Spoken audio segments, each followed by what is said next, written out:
And good morning, everybody. Welcome back to another episode of Dad Talk Today. I join here with Dwayne and Brooks. We got all the crew in the house. What's going on, fellas? He's ready to go. He's got his Buc-ee's hat on. I can tell he is ready to rip right into this conversation. All right. Guys, if you're watching the show right now, please make sure to like, share, and subscribe and help us get this out. I saw Julie Pruitt already showed up this morning. Guys, y'all going to have to challenge her. She's up there every morning. We got Mr. Emmanuel Martinez. Many ways you can support the podcast. We got it down there on the bottom of the screen. Cash App, Venmo, Patreon, Dad Talk Today, no spaces. You got super chats and memberships there on YouTube, and you got the stars and the memberships on Facebook.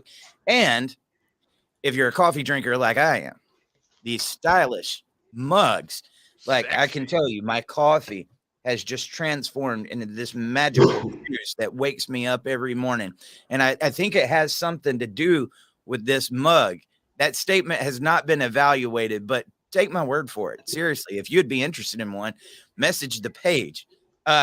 Anyway, guys, we needed to get a subject to start off with today. And so one of the thumbnails I had left was, what does equality really mean? That seems to have, it's just like the best interest of the child when talking to the court. You ask them, what is the best interest of the child? You never get the same definition. Or if you ask the experts, what is parental alienation? I want to ask you, gentlemen, what does equality really mean? You must be talking to Brooks when you said gentlemen. Yeah. No, I mean, the whole equality thing. I mean, first wave and part of second wave feminism, was for equality. And I think I can speak for all of us here that we are all for equality. With the roles and everything else that we have, equality, men and women are created equal yet different. There are things that women are much better at than men. There are things that men are much better at than women. And there was, and that's, categorically speaking.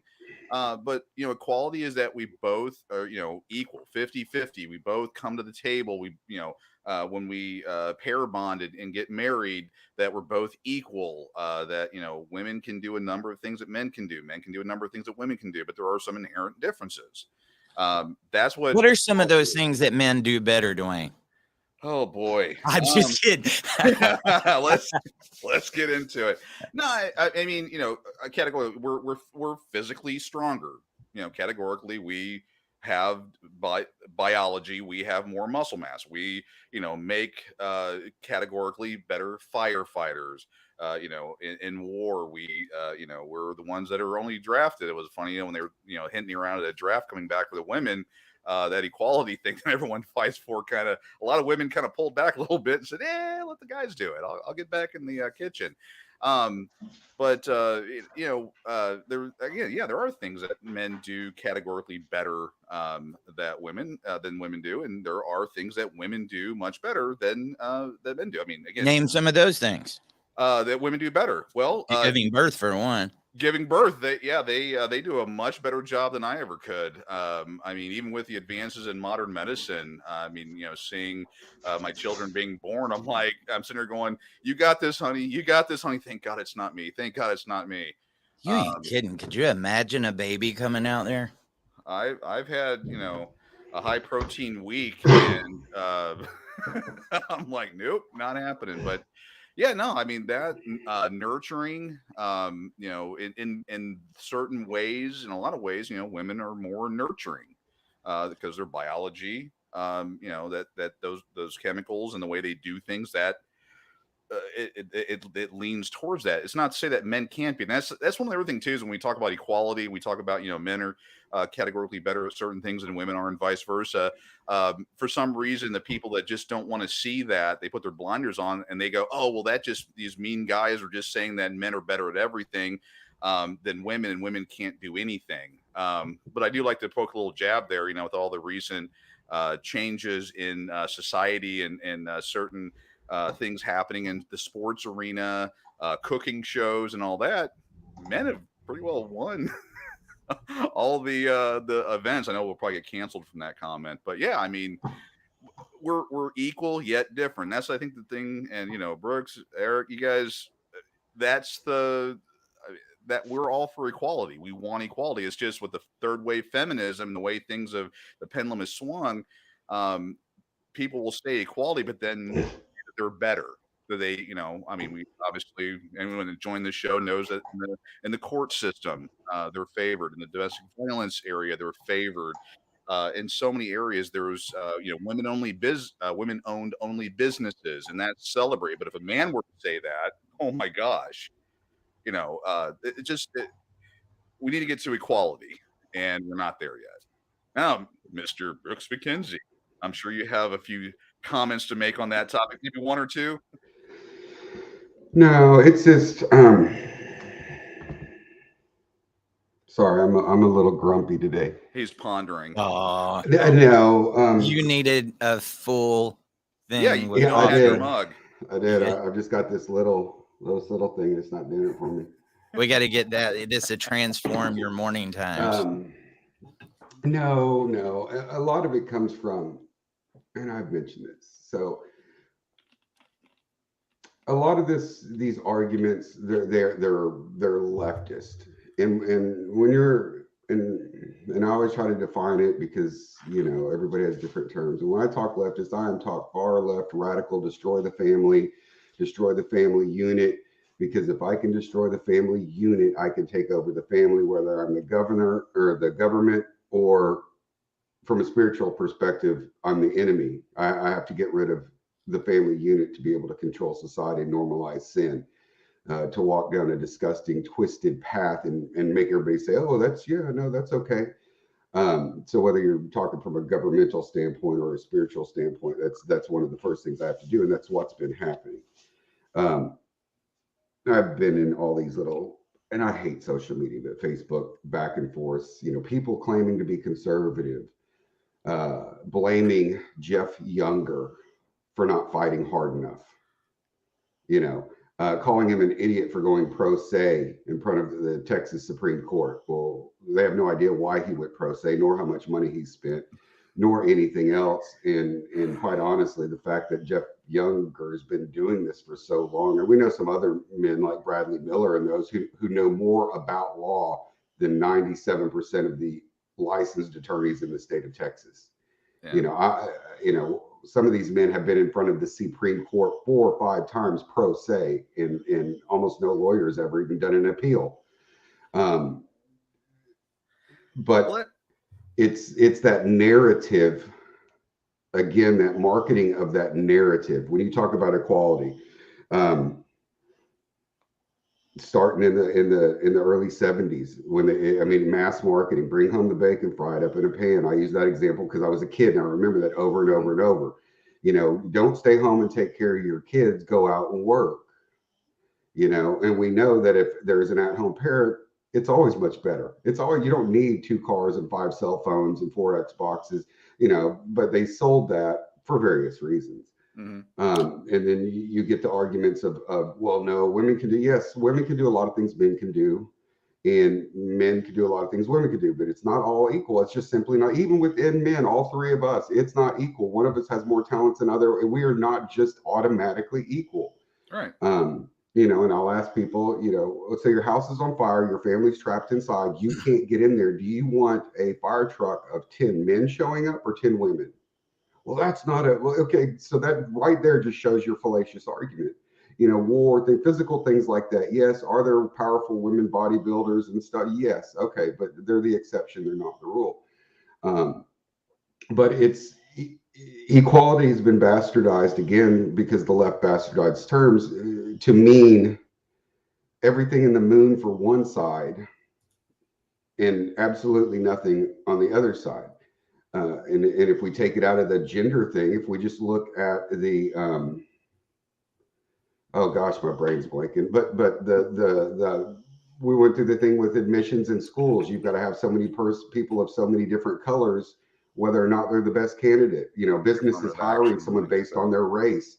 But the funny thing is, so within psychology, we've had this thing. Actually, the same ones for years in research. You have to take out certain minority groups, otherwise you don't find any results. You have to take out specifically the Asian groups, and there's some other groups that when you do this psychology research to show minorities are oppressed and cheated and all this, you have to take those groups out because they actually outperform white males.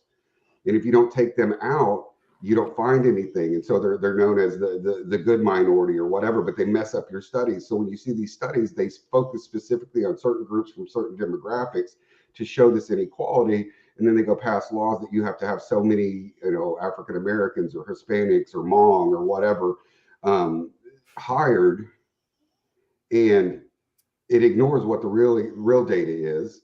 And then if you even just step into today, we still have this narrative from the left because again, the left makes money on it, and it's also their goal to destroy the family. University enrollment, right? Undergrad degrees, overwhelmingly female. Men aren't going to college anymore. It's overwhelmingly female. And when you get into graduate degrees, and specifically say my field of psychology, it is 70 to 80% women getting masters and PhDs, right? And it's been that way for, I think, the past decade. So all the people with higher degrees are going to be women. They're going to be the ones who are, and so we've actually swung the other way, but no one mentions that because it doesn't get you grants. It doesn't support the narrative, all that. And, it just, so anything counter doesn't ever get explained, and then you hear all the wage income disparity. Well, every time it's ever been looked at actually for time off, various reasons, taking time off to have a kid, whatever it is, it's not there. It's not real. Hasn't been real for decades, yet they keep pushing this thing about equal pay and equal this and equal that, but it's not real when you do the stats on it and look at it the way you're supposed to. Because if you just take the bold numbers and don't put any other factor in there, you're not explaining the confounding variables, it doesn't pan out. And nobody calls them on this crap because a lot of it, if you say this, you're a misogynist or a racist or a homophobe. You get labeled and branded. All the labels. And some of us just don't care. Like, I don't give a flying F. I go out and I say this stuff on stage and I'm like, and I will just throw it out there. If you think I'm wrong, come up here and show me where I'm wrong. And they won't do that, but they'll post about, how I'm a this and that, and that's the thing is logically their arguments do not stand up, but everybody's afraid to question them because they don't want to lose the stuff they have. It's kind of like people going after family courts. I don't want to risk my stuff. I'm not going to stop paying child support and go to jail to make a statement because I don't want to lose my stuff. I'm not going to fight the system because I don't want them to come after me. And that's exactly what they've done with every oppressed group ever. The Jews weren't put on a train and sent straight to Auschwitz and Dachau to be gassed. They were slowly walked miles by inches. And they've been slowly walking us in the family court, specifically miles by inches. And in Texas, we've got all kinds of bills being proposed that if they get enacted, we may be hitting a tipping point where there is no coming back. Yeah, I get when you were talking about, the women with higher degrees and the changing of the narrative and pushing back. I actually was in a Facebook chat just the other, not a chat, but on a Facebook page, a single pack group. Because I like to cause there and instigate things. And person was talking about how women are abused and all that. And I put out that meme that talks about who actually commits certain types of domestic violence more, men or women. And I think we all know the numbers: 4.3 million versus a 3.5 under a specific area from the CDC. And this lady called me every day. I think she even called me a troglodyte. She knew all the phrases. Troglodyte? Oh yeah, yeah, chocolate. Yeah, they call you troglodyte if you. I'm a if you question. troglodyte, and Yeah, I'm I proud mean, of it. it's just kind of funny, and and all kinds of names. And I would post the screenshots from the actual CDC document highlighting, this is the 4.3, 3.5. Again, the numbers. I mean, it is true overall from the CDC that women are abused more than men when you take rape into account and other. I'm sorry, boy, I should have not used that word. Unwelcome advances that penetrate, and certain other things. When you look at the physical, the punching, the hitting, and intimate relationships, that number over a 12-month period showed that men are abused more than women. And every time I would post a document or a picture that showed that, I was making her statements were longer and longer and longer, and I'm a this and I'm a that, and just kept flipping out more and more, obviously, just going nuts with it. And that's unfortunately to change the minds. I mean, I didn't do it for her. She's never going to change her mind. She's in higher academia, but I'm hoping other people see that and they start saying, hey, I need to get into that fight a little bit, or, oh, I'm getting educated. One thing I was hoping for an education thing for the crowd, if they don't know, when you talk about the wage gap being mythical, what is that? Because again, the wage gap, all the major news outlets say, the wage gap is real. The wage gap is real. How is that narrative false? Is that a question? Yeah, well, a question that I know you know the answer to, and if you don't, or if you want to, no. Actually, I was reading someone's comment here. Mike Passier, well, I'm sorry, I'm butchering your name. It says apprenticeships are better than degrees. So I used to teach at university. I've taught at multiple colleges, and I would actually, well, get in trouble is not the right word. They would get irritated with me because if I was teaching an intro freshman class, intro psych, whatever, the BS everybody has to take. We would talk about degrees, and I would tell them that you were wasting your time at university. A bachelor's degree is the new high school diploma. It means nothing. It gives you no status. Right. They're selling you an idea and a dream. And if you're in the field of psychology, a bachelor's degree is utterly worthless. You literally don't know anything. You Right. can't work in the field. You can't do anything. Might as well be a YouTube influencer or something. Yeah. And that, I would tell people, if you do not know what you want to do, drop out until you do. Don't waste your time and money. And if you find you love working on cars, go to whatever IT tech and get your certification, and then go work for someone for the next 3 years.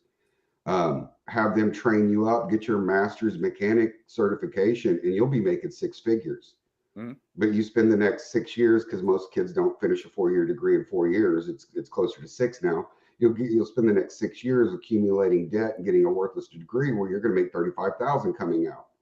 And if you want to be a carpenter, if you like working, whatever it is, masterman and journeyman electricians and plumbers and carpenters make $80,000 to $120,000 a year, and they're making that by the time you're coming out and just trying to start paying off your student loans. Yeah. And so from a finance, but they don't advertise that because, again, that's that big scam on everybody has to go to college because everybody gets paid.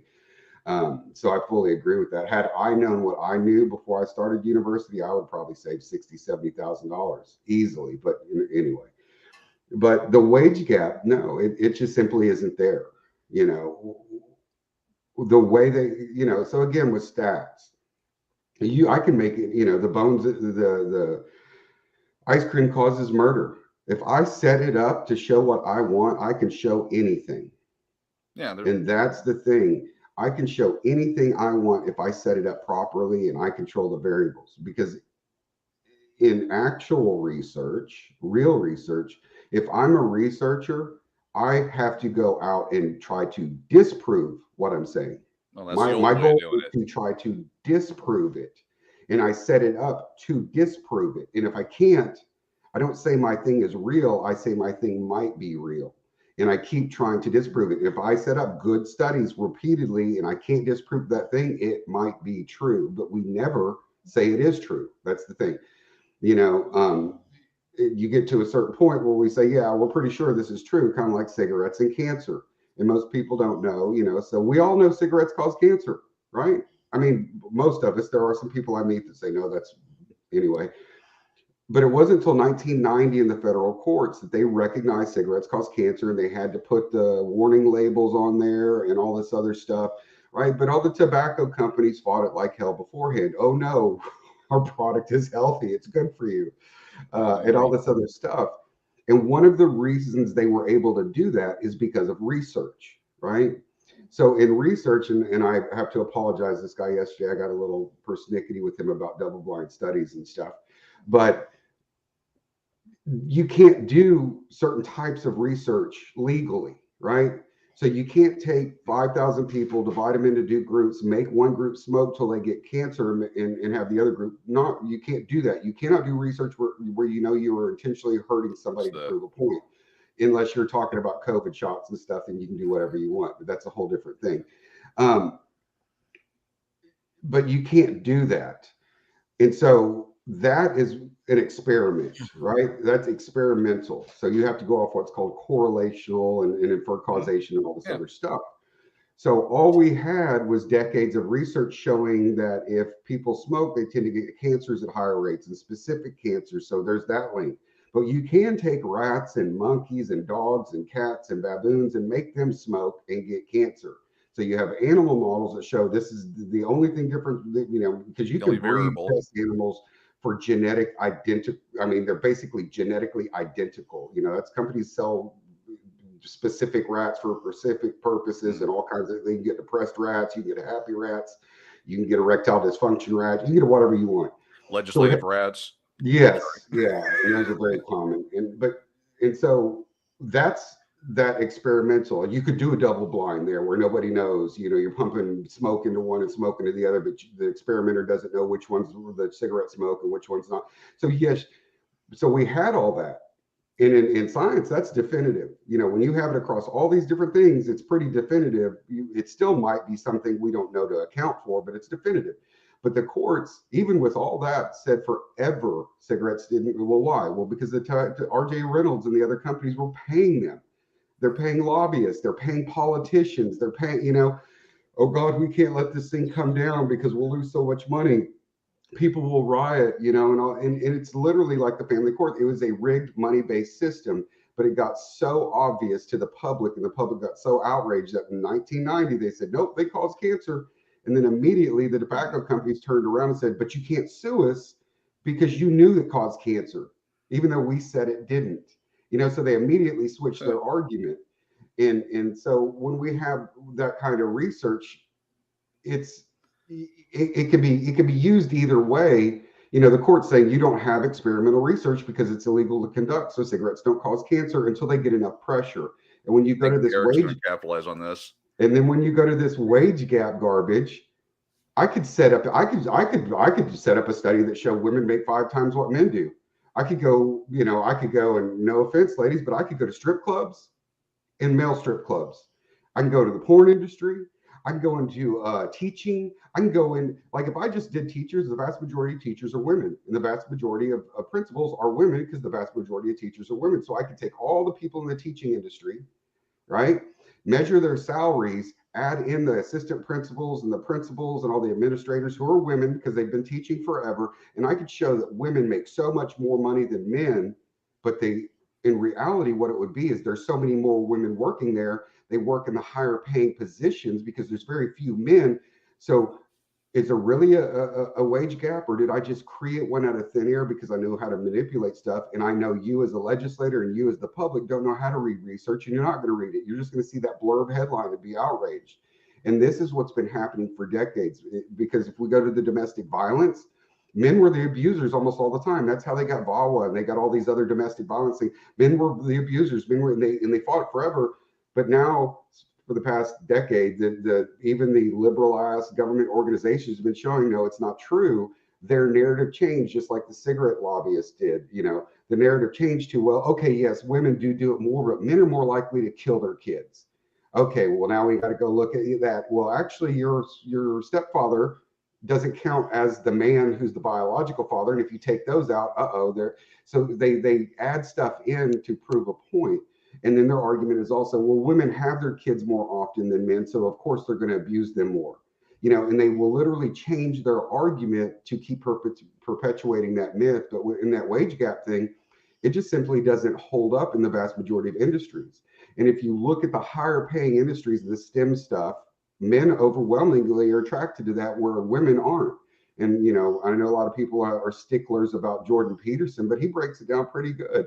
If you want equality, we need to set up hiring quotas for bricklayers, ditch diggers, machine operators where people die, offshore oil workers where people die at a very high rate because it's super dangerous and it's brutal.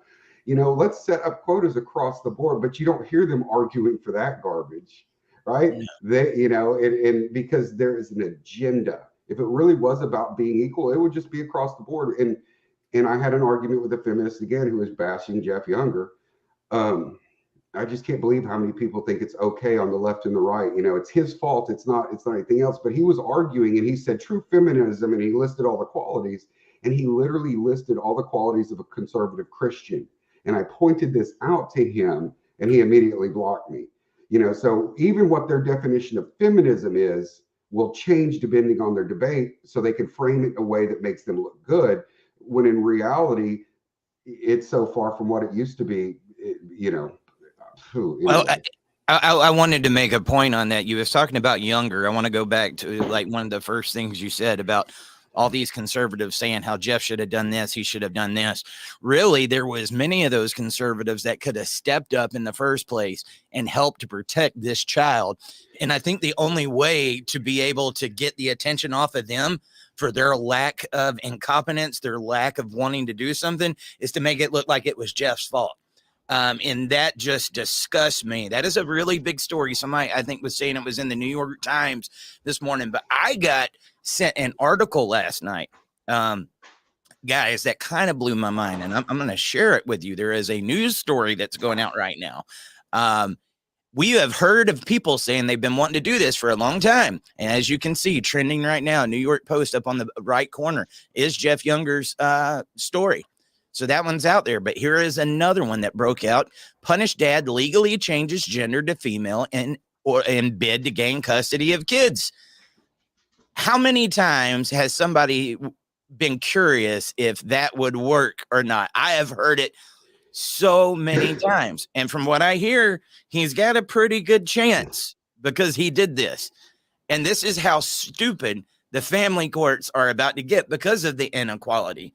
Going back to that with Jeff, though, guys, here is a father. We all know him. We all see what he's been doing because of the inequality. Like, here, he just does not want his child to go through this sex transition. He has spent millions of dollars in there fighting it. I have seen that guy fly everywhere that would invite him. He goes on every show that he can in order to fight for his son. This is a guy that fought tooth and nail.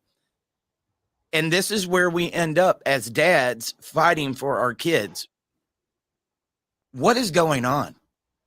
What is going on? Like, this is why I don't have any faith in politicians, man. Because every one of those politicians there in the state of Texas know what was going on with James Younger. They did. And they could have stepped in. And it's so much easier just to say, oh, because Jeff doesn't want to go do his visitation time because it goes against his beliefs. And he believes this is child abuse that's going on with his kids because he doesn't want to go along with it. It's his fault. It's so easy to try to put the heat on Jeff because their lack of effort is really what's causing a lot of this, man. And now we're sitting back watching Jeff fight this battle, which feels like he's fighting it alone, man. I mean, this is a guy that ran for office and tried to get in there so he could make a difference. And make no mistake, guys, the establishment fought him tooth and nail. I think they dumped about $2.5 million into his opponent's campaign to keep him out of office. And I'm not bashing his opponent. I've never met with him. I've talked to his opponent's people. And he may actually be a supporter of reforming the family courts because, not to out him, but he went through some very similar stuff. It's just, but they spent $2.5 million into a primary with no incumbent. So just two unknown people. The establishment gave $2.5 million to the other side to keep Jeff out. Yeah. because they knew that he was coming down there and wasn't going to bow down. And there's some other races. David Lowe out of Tarrant County. They dumped I think it was over $1 million or over $1 something million in a smear into campaign, keeping him from challenging Stephanie Click, who was complicit in tanking transgender and abortion laws and a everything Republican. else. Yeah, Like, Republican, yeah. And so the establishment is fighting like hell to keep the grassroots conservatives out. Yep. Because they make money, and these are their friends, and these are their donors. And you can just go to Transparency USA and look at the money trails. It's there. And now that we've gotten through this last primary, we have, especially in the Collin County area, tons of quote conservative Republican House members flat out coming out and saying, we don't care what you conservatives want. We're going to do what we want. Yeah. We've seen that we can win if we dump enough money into it, and we don't care. And literally saying, we don't care what our delegates want. The people, you didn't send me here to do what you want. You sent me here to do what I think is best. And it's like we've hit this tipping point where they realize the vast majority of voters are so ignorant and just don't follow the news that if we dump enough money in, I can sit up here and rape your child on camera and I'll still get reelected because no one's going to watch the video of me raping the child. Well, I want to tie back to, and I want the audience to hear this. So with all that's happened and that's happening, going back to the cigarette issue, what changed to make the laws change? What did it? What was that? You said it earlier. What made the government and everyone else change their mind on the impacts of cigarettes? And it was the same thing. And I'm certainly not equating the cigarette thing with the civil rights stuff, but I do equate the family court with the civil rights stuff. But it became so obvious. So many people's relatives got the cancer and were dying from it, and medical bills through the roof, and it just became so aware that the public is like, you effing got to be kidding me, do something. That was it. It's the same thing with the what is the Roundup lawn killer and all that stuff. Agent Orange, Vietnam. My dad is a Vietnam veteran. He did multiple tours. He got sprayed with Agent Orange multiple times. He has cognitive decline and all these weird. He has like 5 diagnoses that don't have names because they don't know what's wrong with him because there's no medical. It's just weird organ failures. Yeah. It's all related to Agent Orange. And he's part of that Agent Orange settlement that came out a while back. What was it, 40, 50 years after? It took them 50 years to recognize that we poisoned the crap out of our troops and made a settlement, and he's part of that. But that's the thing, why did it take that long? Because the public just, our VA systems are an effing nightmare, and you hear about it every single day. My dad died with a kidney stone at the VA, man. And it's like, what? And that is, if the public doesn't give a crap, what leads bleeds. And if you're a politician, you just do what you want until you get enough heat from your people, and you go, okay, this is, I'm getting 500 phone calls this month on family courts. That represents about 10,000 votes. I only won by 2,000 votes last time. Okay, now I'm pro family court. And that's, we do have a couple, there might be a bill, and I'm not going to say what it is, coming out next week or being introduced that will be very interesting, having to do with family court stuff. But that's the thing, is these legislators, their friends are the pedophiles who are raping your children. And so when they're on stage, they're standing up there saying, oh yes, baby rape is horrible. It's disgusting. And then they're going and having lunch with the guy who just raped your kid and laughing and behind your back about these stupid people. Yeah. We need to keep them, because those are their buddies. Those are the people who got them in office. Those are the people who do their fundraisers. The family law firms do fundraisers for judges. The judges were at those family law firms. These judges now run around with your House of Representatives reps. That's why the Senate is better, because senators don't rely on these lower people so much as the House reps do. And so they're literally out having lunch and going to fundraisers together. So when you come in and say, Judge Kenneth Newell and Kate Stone out of Tarrant County, Judge Palos, they are scumbags, look at their record. Oh yes, oh my gosh, we should do something.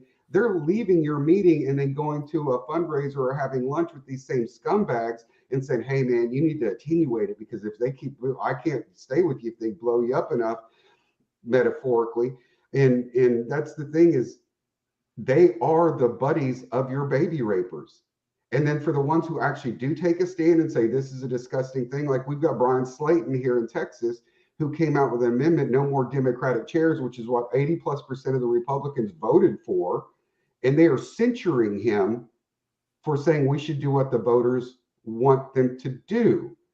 Literally trying to censure him because he stood up and said, this is what the voters want. We can't do this. And they're trying to shut his mouth. He won't be put on a committee. He's been probably told your bills aren't going to make it to a vote, all this other stuff, because you're upsetting our apple cart.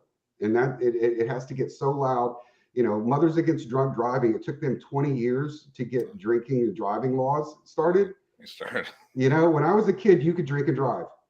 And then you could, only the passenger could drink and drive. And then only the people in the back seat could have open containers. It literally went this little thing. If you were in the back seat, you could be hammered. So when you're driving, you just hand it the back when you get pulled over. And it was like, this is so absurd. But who was lobbying against being drunk and driving and killing people? Well, Anheuser-Busch, Coors, everybody, the bar restaurants associations, because they're the ones out. So anybody who made money off of Wasn't booze, Kennedy? Yeah, everybody was lobbying against it. But that's the thing is it's a lot of us think, well, it's just these people. No, there are so many fingers. Anybody associated with them that make money in a tangential way do not want this stuff to pass. And a lot of them call themselves nonprofits and Christian groups like Lutheran Social Services in Fort Worth does some great work on Lancaster, but they also do the exact opposite and lobby to keep the problem so they can keep getting the grant money.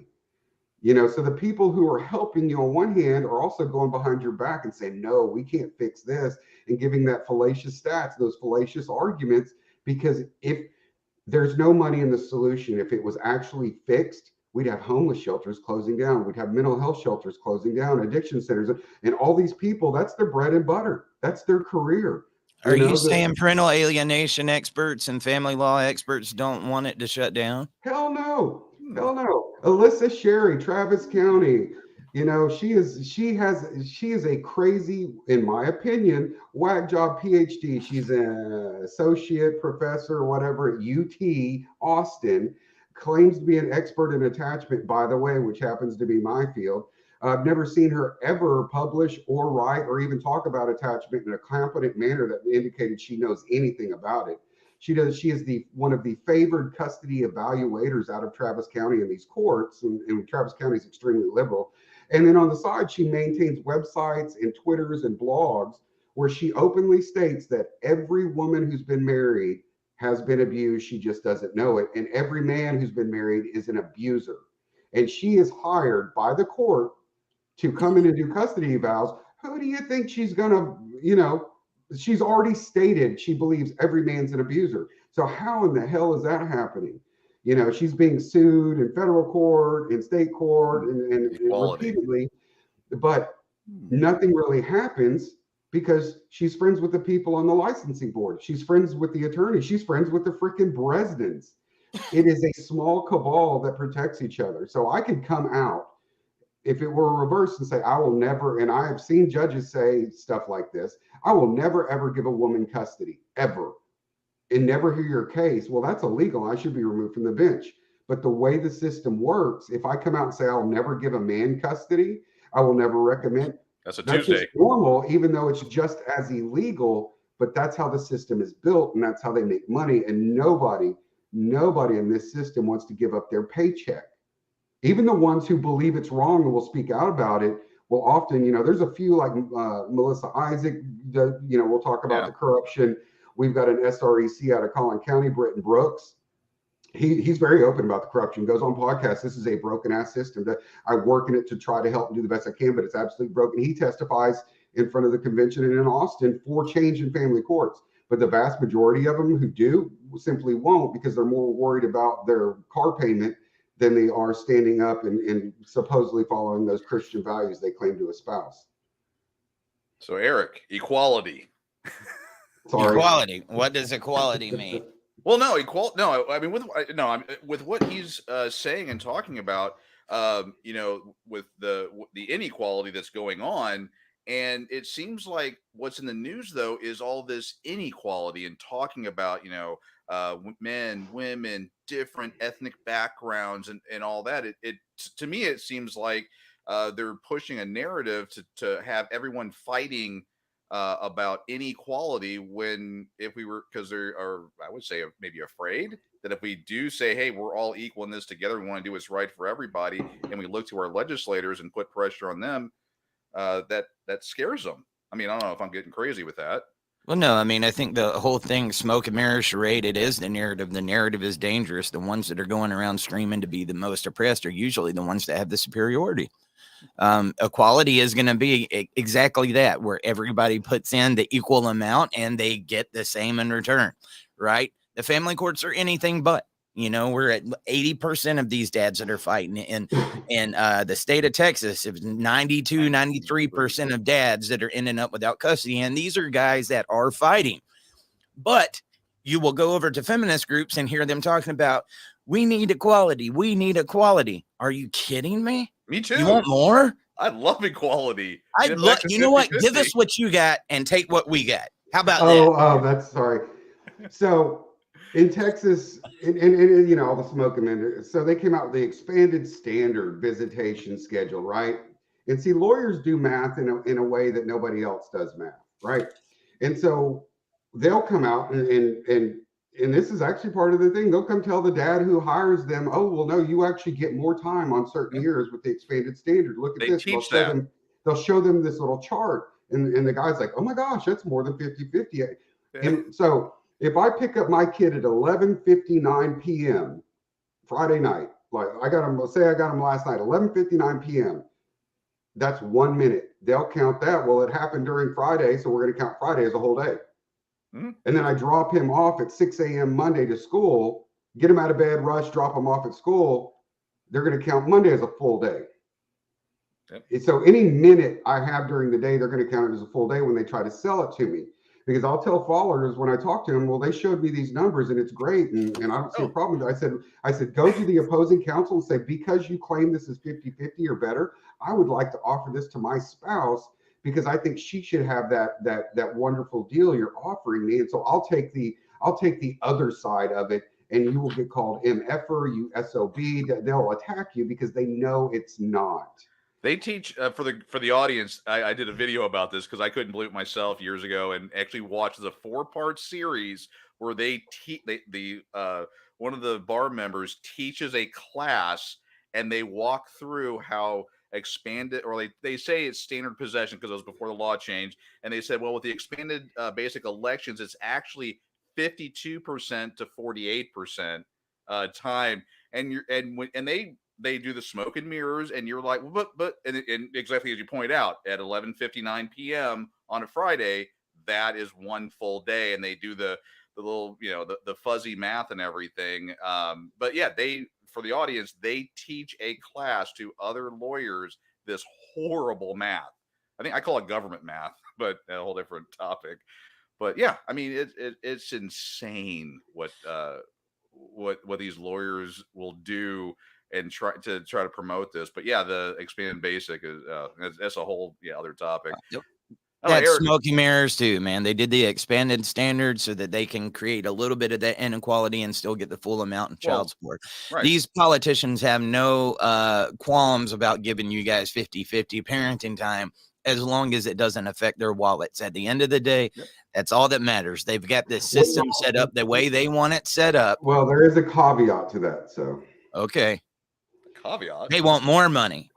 Well, no. So swing voters, right, are women. Women are swing voters. Women are the vote that is sought after. Men are not sought after.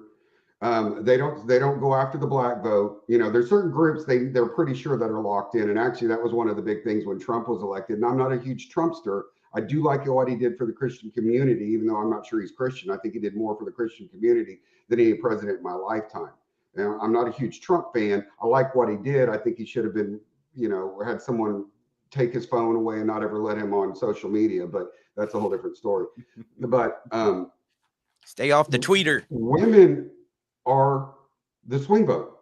They're the ones that if you capture the women's vote, you win. You know, the blacks have been locked in with the Democrats forever, and a lot of the Hispanics, although in Texas that is starting to swing because Texas is going so anti-family, and a lot of our Hispanic families still have those traditional Hispanic values that they're starting to wake up and go, wait, what the hell? You know, you're offending me so much that I might have to vote for the other party. So there is a swing there. So now they're pursuing that. But women, and overwhelmingly by the numbers, single women and single mothers vote Democrat, right? I wonder why. And so those are the ones who are pursued. So even on the right, you know, with conservative blah blah blah, they want to pursue those women voters. So they will tell the equal rights groups, yes, they are, and then they'll roll out some garbage like expanded standard, repackage it, try to convince the people for reform that they did it, hoping they don't actually go add up the numbers, and then go tell the other side you're safe, you're still always going to have control and power. And so they pursue the women's voters. So the politicians, a lot of them don't want it because, you know, like Collin County, it's one of the reddest counties in the state of Texas, and they brag about how conservative, but they have some of the worst House representatives in the state of Texas. They are all bought, paid for establishment people. And yes, I'm saying it out loud, and I'll probably be meeting with some of them next week, but I would say it to their face. Women run Collin County politics. Women run all the groups pretty much. They're in all the major power positions. Women are much more active in Republican politics than men are. And conservative women are some of the worst towards our issues. And they are, because a lot of them have done the exact same thing that we're arguing against until they marry a man and he's going through it, or it happens to their son and then they see it from a different perspective. You know, and I've shared this.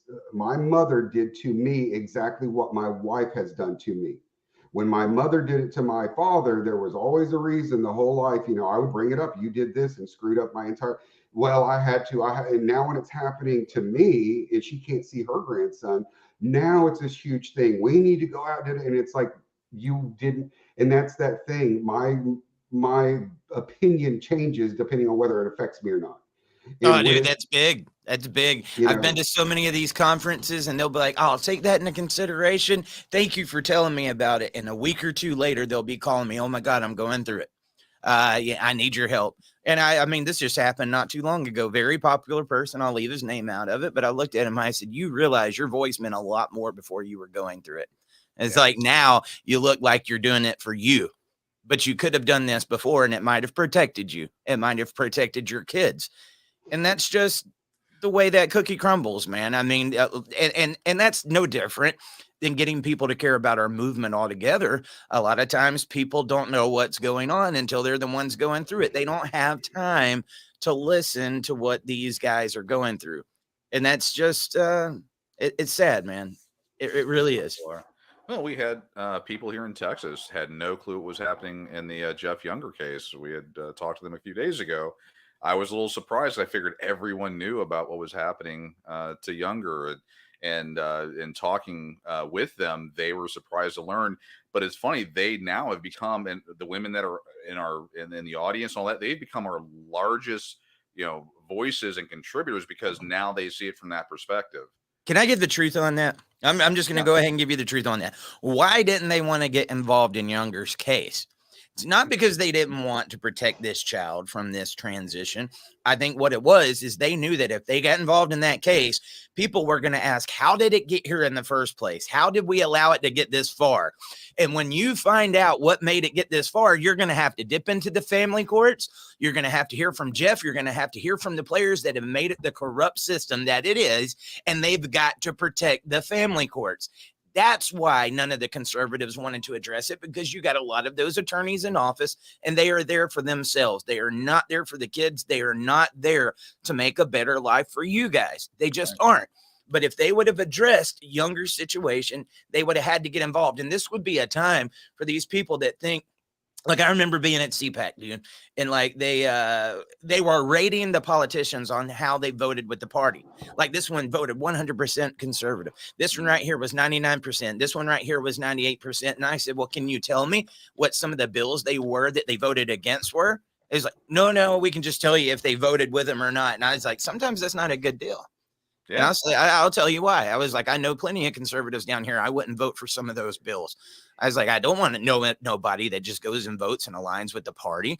Yeah. Are you freaking kidding me? Do you know what that causes? That causes even more corruption. But that's how they're judged inside of that party. People that vote with the party.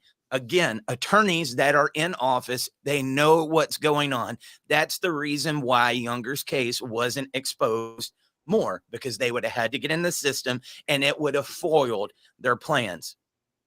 That's it. Yeah, that's a definite reason. So, you know, that's why federal courts won't take up, they have that domestic relations exemption and they all these other exemptions whenever someone removes their case to federal court, because they know if I crack that door open, it's a floodgate. It's just like the first time they rule, you know, and this is one of the things that disgusts me about conservatives, supposed conservatives. Well, the courts have the say, and you should change the legislation. And you claim that you're a Christian conservative, yet you're supporting anti-biblical stuff in our courts. How about separate but equal? How is that? So black men and women have to have separate bathrooms. Oh no, that was an abomination. Okay, those are the same effing courts that are doing this now. Yet then they were wrong, but now they're not, because you've got friends who have these offices, you know, and it's that literal, they were corrupt. It was legal to own a black man. Those were the same courts that said I could do that. But because these are your friends who are saying this thing now, that's not a problem. And it's just that lack of logic that goes across, because it benefits me to know Judge Nowak and be his buddy in Collin County. And, you know, but in the Jeff Younger thing, let me just throw this out. The money, when you transition a child, it's estimated to be $4 million across their lifespan because they'll never get off these drugs, right? Right. The greatest provider of gender transition services in the state of Texas is UT Southwestern Medical, our state-funded university medical branch. Our state-funded university medical branch. So over here, we are funding it with state money, and then over here we're saying, oh, but we're against it. CPS and DFPS were ordered to investigate gender transitioning, right? CPS, Child Protective. They were also, for the past decade, paying for gender transitioning services with Medicaid funds, Title IV funds.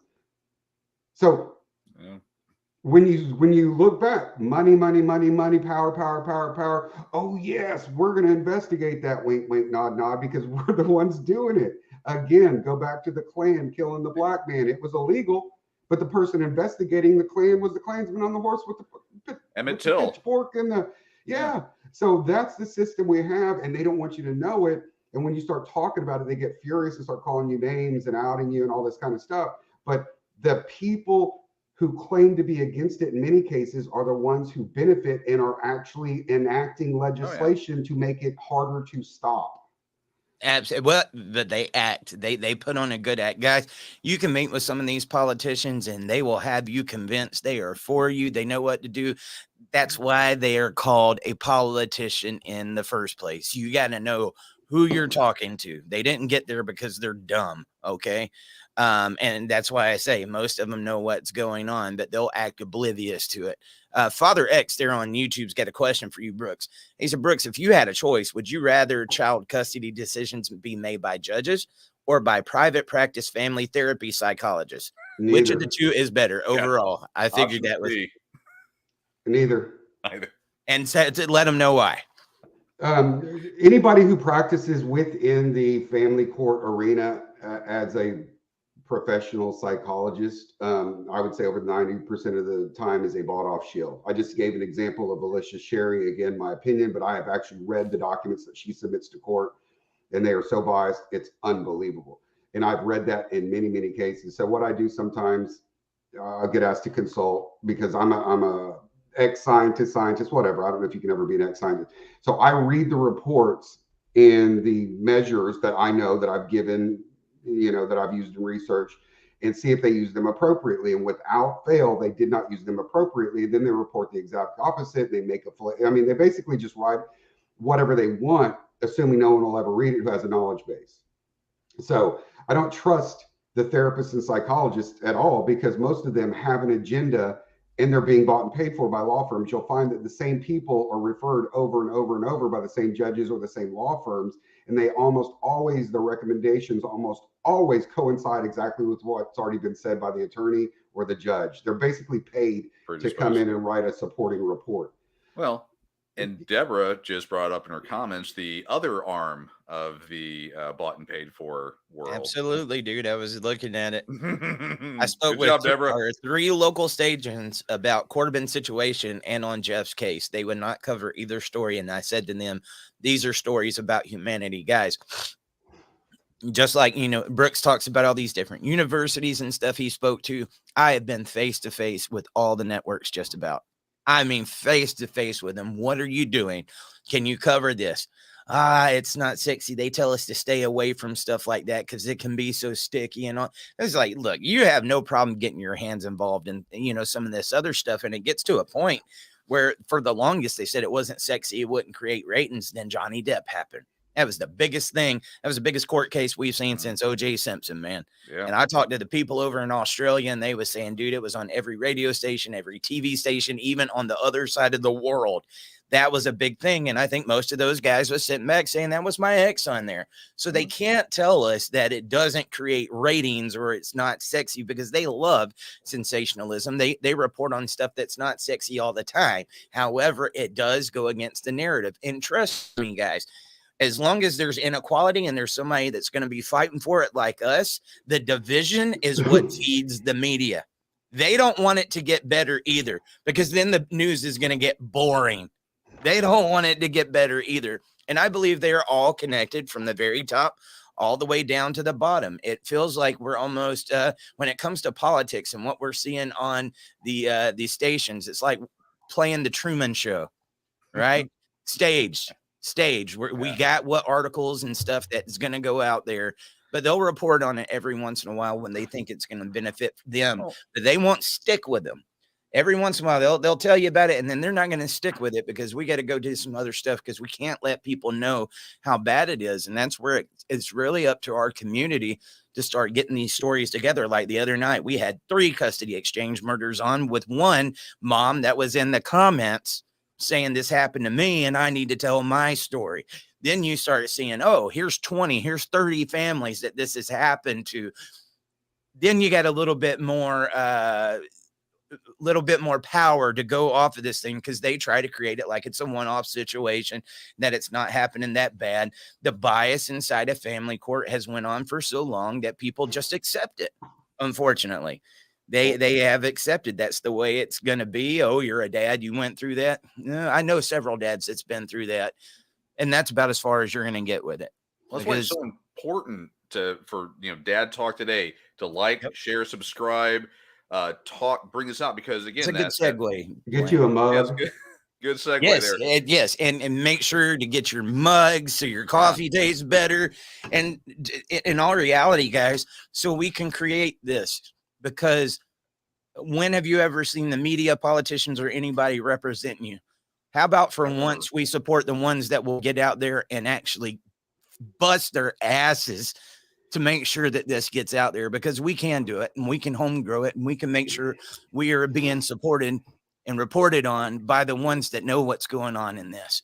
Yeah, I mean, even a lot of times if they do report it, they're going to do it in their own little way, right? We're not going to get into certain details and let you see how bad it is, but we'll touch on it. No, we need to get in here and start doing what we need to do. And I'll be honest with you guys, I'm probably going to pull myself down here in a second so I can go take a nature break. I have drank too much coffee. Oh, that good stuff. But I wanted to talk about the with the media. They used to be good. I go back, I remember the 60 Minutes episode when they were just starting, I think it was 60 Minutes, and they only had one sponsor, Ford. And the main reporter did an article about the Pinto, a Ford Pinto, for those that don't know cars. And they were talking about how the gas tanks would explode. And they got all kinds of pressure from Ford to say, hey, we're going to pull your this, we're going to do that. And they said, nope, the people need to know what's going on so change can happen. And they actually did their job, what they were supposed to do, in unbiased media. Now, that was 60 Minutes, 30, 40 years ago.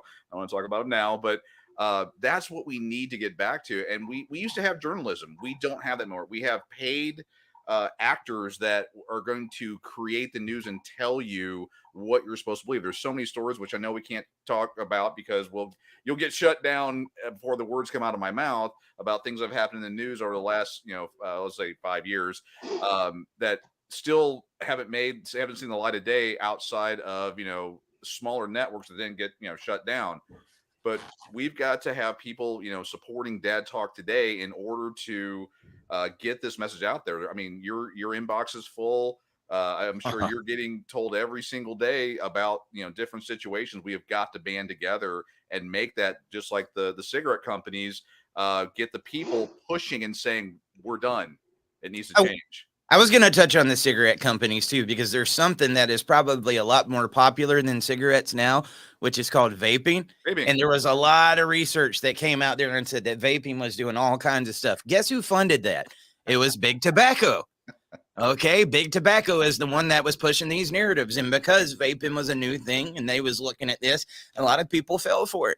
But a lot of those studies that was coming out, who got affected by people switching over to vaping and putting the cigarettes down in the ashtrays and saying, I'm done with it, more than anybody. The tobacco industry, that was the ones that was funding that. I tell you, though, looking back at some of those old reporters, I was watching one the other day talking about Ted Koppel. Yeah. Ted Koppel was one of my favorite reporters by far. Mm-hmm. And he was pointing out some of the dangers that we have today. We have some of the advantages and we have some of the disadvantages.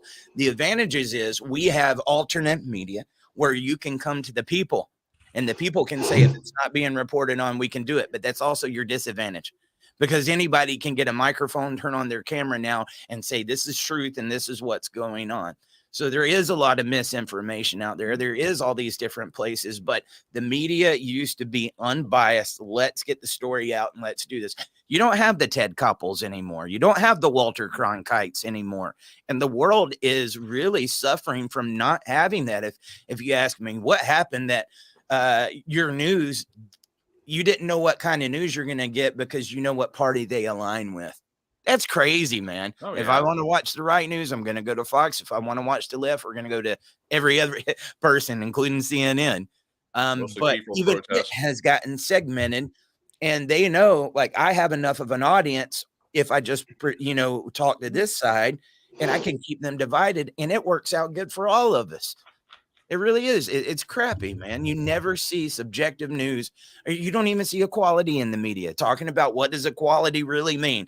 Equality means holding everybody responsible. You know what? As much as we might have certain views that we align with here, I will call out a conservative. I'll call out a Democrat. I'll call out a libertarian, because it's not about the initial by their name or what color they're supposed to be. It's what the hell are you doing?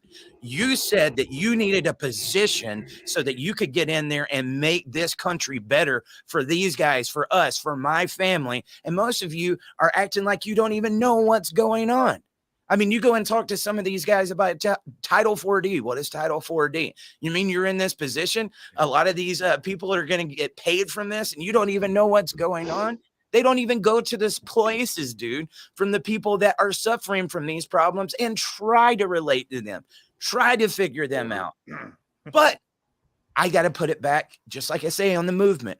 We haven't organized, and that's why we get there. I'm going to bring this back. The people have fell for it. You have been duped, and you have chosen these guys like football teams, and it's voting the lesser of two evils and not having any accountability there that just keeps allowing this system to go like it does. We need some more of those conversations. And I mean, as much as I hate freaking politics, I hate it. We have to talk about it in this space right here, because that's how we got there. What really gets me about the conservatives, if you'll talk to them, is like, well, we really don't need to mess with the system right now, because the more you get government involved, that's a problem. And I said, I don't like the government being involved neither, but guess what? They're already there. You already put them there. So it's going to take government involvement to get the government out. Don't give me those excuses. But that's just some of the bull crap that they like to tell you so they can get you to walk on by and they don't have to talk about that conversation anymore. Mm-hmm. Anyway, I got to go use the bathroom, guys. I'll be back. Yeah. So, Dr. McKenzie, Brooks McKenzie there. So, Your thoughts? You know, I don't even watch the media for the most part anymore. So long ago, I used to watch, you know, Fox News back when O'Reilly and Hannity and Combs and all those, you know, but during the in betweens, they actually had news. Yeah. Now the whole damn thing is nothing but an editorial all day long. Right. I don't even know if they have actual news segments. And like MTV, you know, they used to do music. And even Fox News has gotten so, some of the crap that I used to watch on there, I'd go, and I would just turn it off. I'm like, I'm on the right, and the stuff you're saying is just stupid.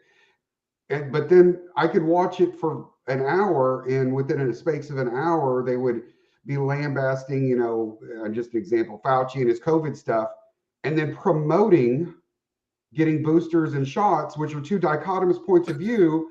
And then you find out later that they were literally getting paid from the government to run stories about getting boosters. And so I'm like, I'm done. I'm out. Yeah. Boom. Because, you know, and with the media, you know, like out there, y'all got Eddie Brown at Fort Worth Weekly, who's writing stuff about the corrupt courts because he's in it. And he's experienced it. And I went to his criminal trial where they tried to set him up in his family court. Oh yeah. I was there, you know, really? And so he's angry. He's on the other end of the political spectrum from me. Yeah. You know, in my assumption, I think Eddie's a liberal. I'm a conservative. Yeah. But we both see this broken problem.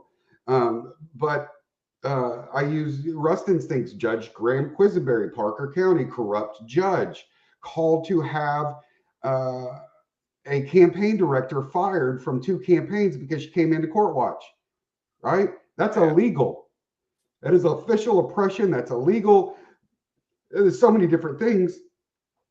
So if you think your judge won't call your local newspaper or call the guy who, because, you know, your newspaper is owned by somebody, if it's not a corporation in Northeast somewhere, if it's a person, they know them because they all hang out in the same place. You got, you know, they don't need to be running these stories. They don't understand. Cases are so complicated. Oh yeah, I got you. Well, they won't run and they're not going to cover it. You know, and that's one of the things there. But I'm going to go back to this Father X, and you know, he said gave the dichotomy between, you know, by judges or psychologists, neither, because they're all in on it. Yeah. My ideal, and things I've talking to Vasut and some other people about it. You know, part of it is the organization, but in my ideal world, if it is a no fault divorce, right? No fault means no fault. No fault means no abuse, no neglect. That's by definition what it is. Yeah. Then you have fault. So whoever files, you go and fill out the paperwork, right? You are immediately referred to 6 months of counseling with your spouse, who your spouse gets to pick because you're the one who filed, so they should be able to pick. You also immediately acquiesce primary custody and decision making to the spouse, because again, no fault says no fault. You are making the worst decision for your child possible. So you've already shown that you make bad decisions. So your spouse automatically gets primary in all decision making. They get to decide if they stay in the home, you stay in the home, who gets what call, all that. They get it all. You go through 6 months of counseling. If at the end of 6 months of counseling, which your spouse gets to pick, you still want to go through with this, then that's the arrangement you have. So you get 6 months of taste of what your life's going to be like after divorce. And we know that most people change their mind within a few months if the machine's not being fed, because your lawyers feed the machine and feed your head and keep, oh, we got to file this because they're going to do it. And so Silver bullet, if you set it up, so literally a judge in a no-fault divorce will never, ever even see your face or have discretion or have any decision-making abilities. I've just put about 3/4 of the family court judges out of business. So I've reduced my staff. I've reduced retirement funds. I've reduced court reporters. I've reduced bailiffs. I've reduced everything on that cost. And then I've also gotten rid of about 80% of my family attorneys. So the only thing that a judge ever hears is asset division in a no-fault divorce, right? And nobody fights for their 2000 Ford Bronco like they're going to fight for their child. So I brought down those costs. Children now get college funds and all that stuff. If it's an at-fault divorce, family court is not a criminal court. All accusations of a crime of abuse or neglect must be referred to a criminal court because they're open to federal jurisdiction. They'll get slapped down by the feds. So your divorce case is put on hold. And if you must get your TRO, go ahead. But if it's proven to be false, you will pay a serious penalty. And now the criminal court must hear the abuse and neglect. And if there's a finding of not guilty or unwarranted, well, then it goes back and that person automatically has to pay attorney's fees and all that for making, you see what I'm saying? We take it out of the family court arena, put it into the criminal court arena where federal courts will step in and do some nasty stuff to some people, right? And we take it away. We take the incentive away. We take all of that away. And I guarantee you our intact marriage rates would rise. We would have people going to counseling and trying to work it out. We wouldn't have this animosity. We wouldn't have broken children, and we wouldn't have a $3.8 billion a year family court industry. We would basically do everything that we say we're trying to do, and we'd relieve the burden by removing all these judges who now have to go chase ambulances and DWIs because they're no longer a judge. We don't need them anymore because we've just dropped about 70% of our cases out of the system. And so that's a very simple solution. You talk about taking the incentives out. I mean, then again, why do we have attorneys that are in office voting on these laws? I mean, that is just crazy if you ask me. And what does politics turn to? The whole thing in politics is incentive right now. What is the first thing you're going to find out about a politician that's going to come out of their mouth when they say they're running for office? It's not going to be the things they stand for. I need money to beat my opponent. They're going to outspend me. They're going to do this. I see more on that than the values and the principles that they stand for than anything else. My opponent's outspending me. My opponent's outspending me. Could you imagine if somebody actually got there and ran off a merit and could connect with the people rather than having to get name recognition? I mean, that's what we've done to politics. Jeff Younger was probably one of the widest known advocates that we've got because his story, look, it's everywhere right now. And then they go and just drop $2 million into this opponent to keep him from getting in. Guys, I want you to think about that. Brooks, you only named two people. And between the two people that you named that was behind our issues that were running, $3.5 million got dropped into their opponents' campaigns to keep them from getting anywhere. Guys, and guess what? If we would have had other advocates all across the United States of America, that same money would have went out to make sure our people don't get in. This is the machine that we're talking about that we're up against. Politics altogether is one big incentive. And I don't know, man. It just really disgusts me because it feels like if you see how big the war is. And you realize how exhausting it's going to be to continue doing this. But we're all here and we're going to continue doing it. Oh, yeah. Anyway. Yeah, we do have some folks that are actually, Todd mentioned, sending donations in. I believe Brandon did give some stars. Those did he? Awesome. Those things, help out. Hopefully get maybe a star party going. They have a little dance party up here. But those things, help keep this on air. It helps, reaching out to other advocates and other groups and doing different things in front of the scenes and behind the scenes to keep this movement going. So again, this is everybody's fight. We're all in this, whether we want to or not. So, please continue. Perfectly, decide to give. Set up actually a monthly donation amount, so Eric knows that he has X amount to work with.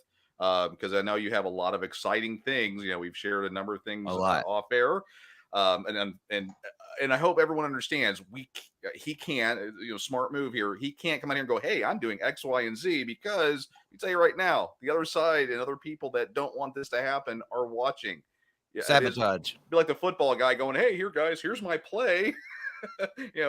We're going to work together. I mean, this is what we're dealing with. So, definitely do that. I do have an idea as we were talking, we're talking about equality. I did have some questions.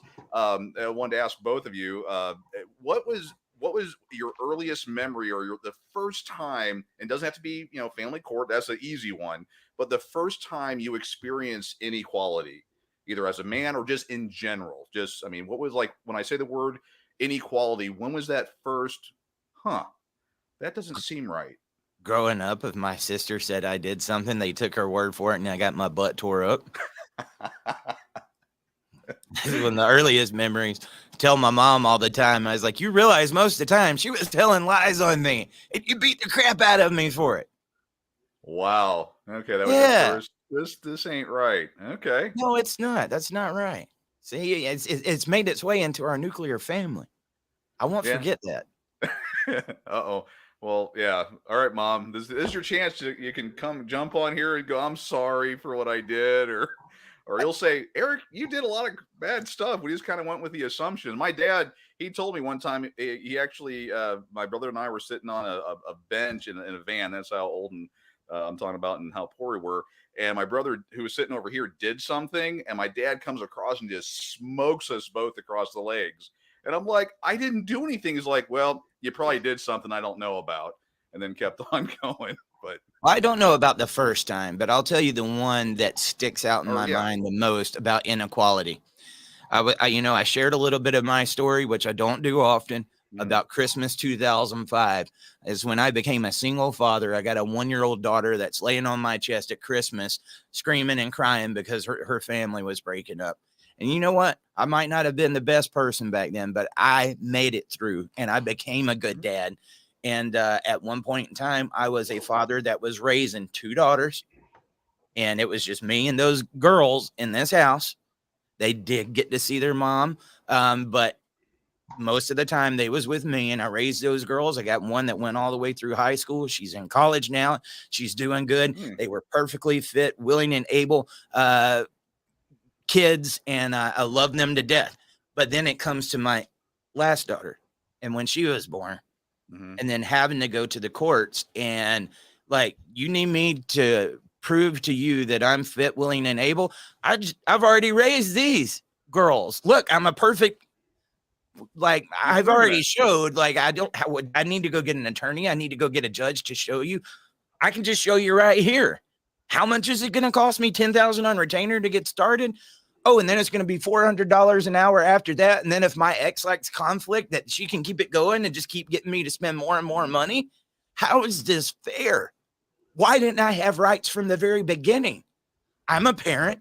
I can raise my kids. Why didn't I have rights the second that child was born?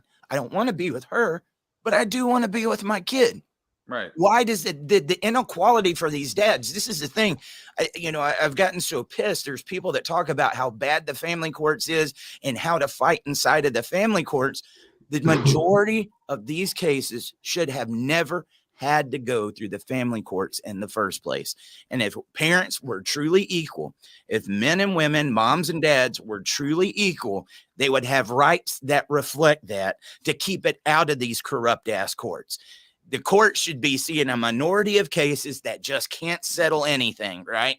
That's got the big situations going on. But if mom and dad were equal, and they made the laws that way, and then we said, you two don't want to be together anymore, then you two are going to, take care of the kids at different times, and you're going to do your part. Get the money out of it. That's it, dude. That's when I really felt it, going into family court, sitting there, raise 2 beautiful daughters, and then being told for the third, like, oh, you got to go, to court, and you got to pay everything, money I didn't have, in order to be able to see her. And I'm like, no, sir. No, sir. If you can't sit back and see what I've done, what I'm doing now, why do I got to go prove something to you that if you just opened your eyes, you could see it right now?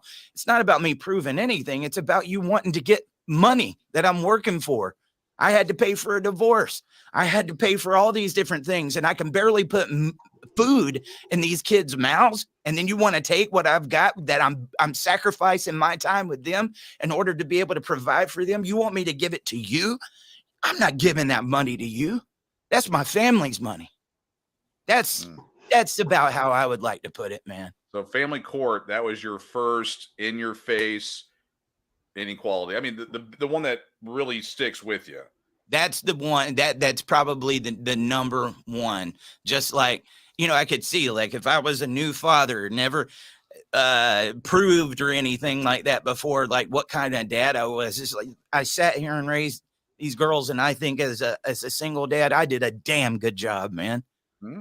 I did a damn good job. Did I make my mistakes? Absolutely. But if you just base it off of, if I can take care of these kids and that they're going to be taken care of, and then what? You want me to go and pay money for my kids to be taken care of when I could take care of them myself? Yeah. If I didn't have to give my money to you, I could take care of my kids. That's the thing. They say it's the best interest of the child. If it was the best interest of the child, let him use that money that he made to support his family on his family rather than giving it to you crooked ass guys. Yeah, facts right there.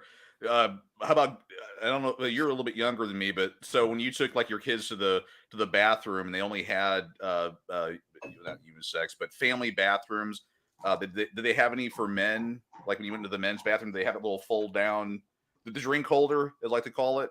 They didn't early on. Okay, they didn't early on. That eventually did come around. Okay. Sorry guys, that one got me. Oh hey, that's part of the fun here. How about you, sir? What was your first? And it doesn't have to be family court, but again, that's the one that really gets down to the DNA. But I mean, any family, it sounds like, Eric got a little a little fun time when he was younger with his siblings. Well, I'm curious, for Brooks, like, were you speaking out like this, and did you see it before you went through it? How bad this was? Yeah.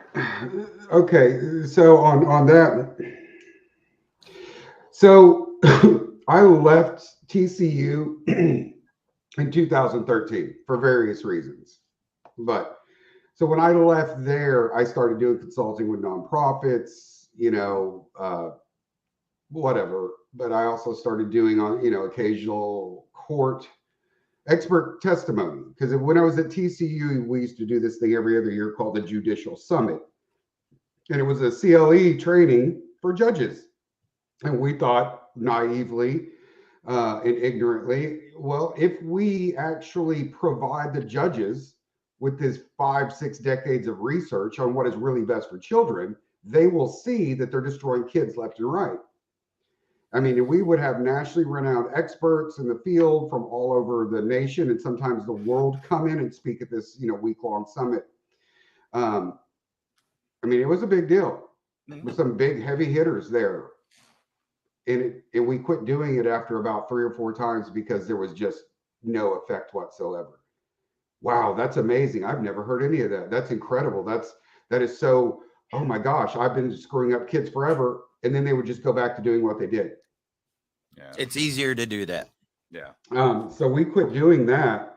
So when I left, I started doing, because my goal was to take what was in my head and give it to the nonprofits who work with the kids. And I saw that was an utter failure too, because the nonprofits as an organization have a check mark box for their grants from the state of Texas and DFPS, and they're not going to do anything outside those check marks because they don't have to. So they're going to do everything they can to keep as many funds and make it appear. So then I had to start working directly with the families of the children to get an impact. And so that's what I started doing. But at the same time, I was also going into courts, and I was doing kind of what I do now, but I'm just much more aggressive about it now. But I would go in and testify about the body of research on attachment and how that system affects every single thing across a lifespan for a human being.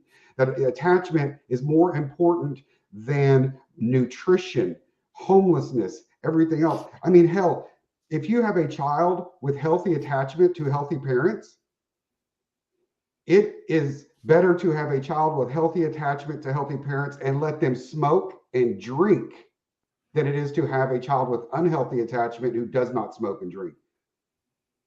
Does that, I mean, unhealthy attachment is more devastating to you physically than smoking and drinking from your teen years to the day you die. I mean, that's how crazy it is. I'm not talking about raging alcoholic drinking. I'm talking about, and we all know smoking and drinking are horrible, but that's how bad it is when you have an unhealthy attachment. So I did this, but I would go into these courts and I would testify. And some of them knew who I was. They'd be like, "Ooh, Dr. McKenzie," and all this stuff, because I went to your judicial summits and all this crap, and then do the exact opposite of what they should be doing. They would take like a 3-year-old child away from an adoptive family that the child's lived with since the day of birth. So this is mommy and daddy. That's all they've ever known. And give it to a distant family member who decided to come in and sue because they wanted a new baby that the child's never met. And a lot of people get, but their blood, no, it doesn't matter to the child. The child doesn't know their blood. There's no magical thing. This is, for whatever screwed up reason, but this is the mommy and daddy. And so they would destroy this child's life to reward somebody who wants to be a parent who'd never met the child before. You know, I saw the same thing in some tribal cases that I testified in. Tribal law, there is no best interest of the child. Remove a child from a family, and actually this case is currently in federal court that I testified in. They're still fighting this thing, and this was from 2015, I think. They removed a child from an adoptive family because an Indian family who's not related to the child in New Mexico decided they would take it. And they didn't ask for it. Our Texas CPS went out and sought families until they found one that would take it away from this couple who wanted to adopt. This is how insane it gets. So they removed this child and sent it to a family who didn't know the child in a different tribe, because that's where our federal tribal laws are written, destroying this child's life to keep it there for a couple of years. And then this family decided we don't really want to deal with the kid. So they bounced it around to multiple other people trying to get them to foster it, and then stuck it back with the family because they couldn't find anybody who wanted to foster it. And now they're fighting again because they're trying to take this child away from the family again. How the hell's that's the best? And so I've seen this across the board in different areas, man, woman, blood tie, no blood tie, you know, because none of this is about the child, but, you know, the whole system is just utterly broke depending on who benefits from it. But my earliest memories of, I would say I was in kindergarten. I was going to Keast Elementary in Dallas, and there was a park, Harry Stone Park, that we used to go to over there. I have very sparse memories of my childhood because it sucked. My childhood was horrible. So I can just give you glimpse things I have, and none of them are good. None of them are happy. None of them are, oh, joy. And I don't have a single happy memory from childhood. What I remember is being in kindergarten, wishing I was dead, contemplating suicide, although I didn't know how to formulate a plan, and daydreaming that somebody somewhere would just show up and say, there's been a huge mistake. You weren't supposed to be with this family. You're not really their kid. No, I'm serious. And that they would take me, or they would take me and put me with my father, because at that time I was still seeing him. And that's where I wanted to live because I felt safe there. I didn't feel safe where I was. And I couldn't understand why nobody would listen to me, why I didn't matter who I cried to, what I did, what I said. And I had horrible behaviors as a kid, you know, horrible behaviors. I was constantly getting in trouble at school because I was so wrought with anxiety and depression all the time because of this. And that's all that I remember from my childhood is the horrible crap that happened in my house and how I wish I could live with my father. And it didn't matter who talked to me. They would all just simply ignore it and leave me with a borderline parent who had no business having children. Did you go around your house looking for your adoption paperwork? No, I did. Okay. I did when I got older. I went and I searched the house for the divorce paperwork. And when I got, you know, my early teens, and I found it and found out the horrible things my mother had accused my father of, none of which were true. And, and now when she's in her 80s, she'll admit I lied about all of it and I shouldn't have done it. But, you know, it is what it is. And I'm like, yeah, no, it's not. It is what it is. You know. So how did that make you feel, Brooks, when you found out about those accusations and all that had been going down? By that time, I was in my early teens. So here's the trajectory of my life, you know, and I don't hide it. I just don't talk about it openly. God, I should write a book. But so we moved after we, Keast Elementary. In second grade, we moved to Corinth, Texas. And we moved out there before there was a mall in Denton, Texas. I mean, we lived in what was called the block because it was literally 2 blocks of homes in the middle of cow pastures. You know, it was way off of Shady Shores Lane. It was way out in the middle of nowhere. Texas. And we lived on Fritz Lane, which was built by Fritz von Erich, the wrestler. I was wondering when you said it. I'm a huge Von Erich fan. I lived right across the street from the Von Erich's ranch that they had out there. So literally my front door, I was looking at their house 200 yards off the road. I used to run around with Chris, which was their youngest. He was a couple years older than me. And their whole family was twisted. Their whole family was so broken because the parents didn't raise the children. The maids did. And we know this because they all committed suicide and OD'd. And besides Kevin. And I've tried to get Kevin on this show. And so I knew all of them, but most of them were much older, but I hung out with Chris, which was a terrifying thing because, you know, but it's not his fault he was twisted. It was because they had so much money, they let the maids raise the parents had almost no interaction with them, really didn't. I mean, almost none at all. The parents might talk to them once or twice a week, literally. Really? Yeah, there was a 24-hour maid. There were two maids, and they'd constantly be there, and they would raise the kids. And if the kids wanted to see either parent, they would basically almost have to make an appointment. I mean, mom wasn't so bad as dad, but they would have to make an appointment, knock on the door, and wait outside of his office door. And he'd tell them, Jack would tell them to come in, and they'd come in, and yes, sir, no, sir, can I this, sir, and da da da, and then they'd leave. But all these kids had firearms at like 10, 11, 12. Nobody had ever trained them. They were killing animals and torturing animals and doing all that kind of stuff that's indicative. It's like, it was a bizarre place. But I grew up there. Those were the people I hung out with. And I'll be quite honest, it terrified me to hang out with them because I honestly didn't know. I mean, they would torture other kids in the neighborhood, like lock them up in an RV and tie them up and leave them there for hours and shoot blow dart guns in. I mean, literally torture kids. And then if you tell anybody, we'll kill you. So, but I would prefer to stay there than be at my house. That's how bad it was. And I was afraid that they were going to do it to me. It was a twisted childhood. And so by 7th grade, because I'm hanging out with them and there was a lot of drugs and alcohol, they used to buy pot by the trash bag, like the 55-gallon trash bag full, and make the jungle juice. Your arms all dyed red from mixing it up. So by 7th grade, I was pretty much a full-blown alcoholic.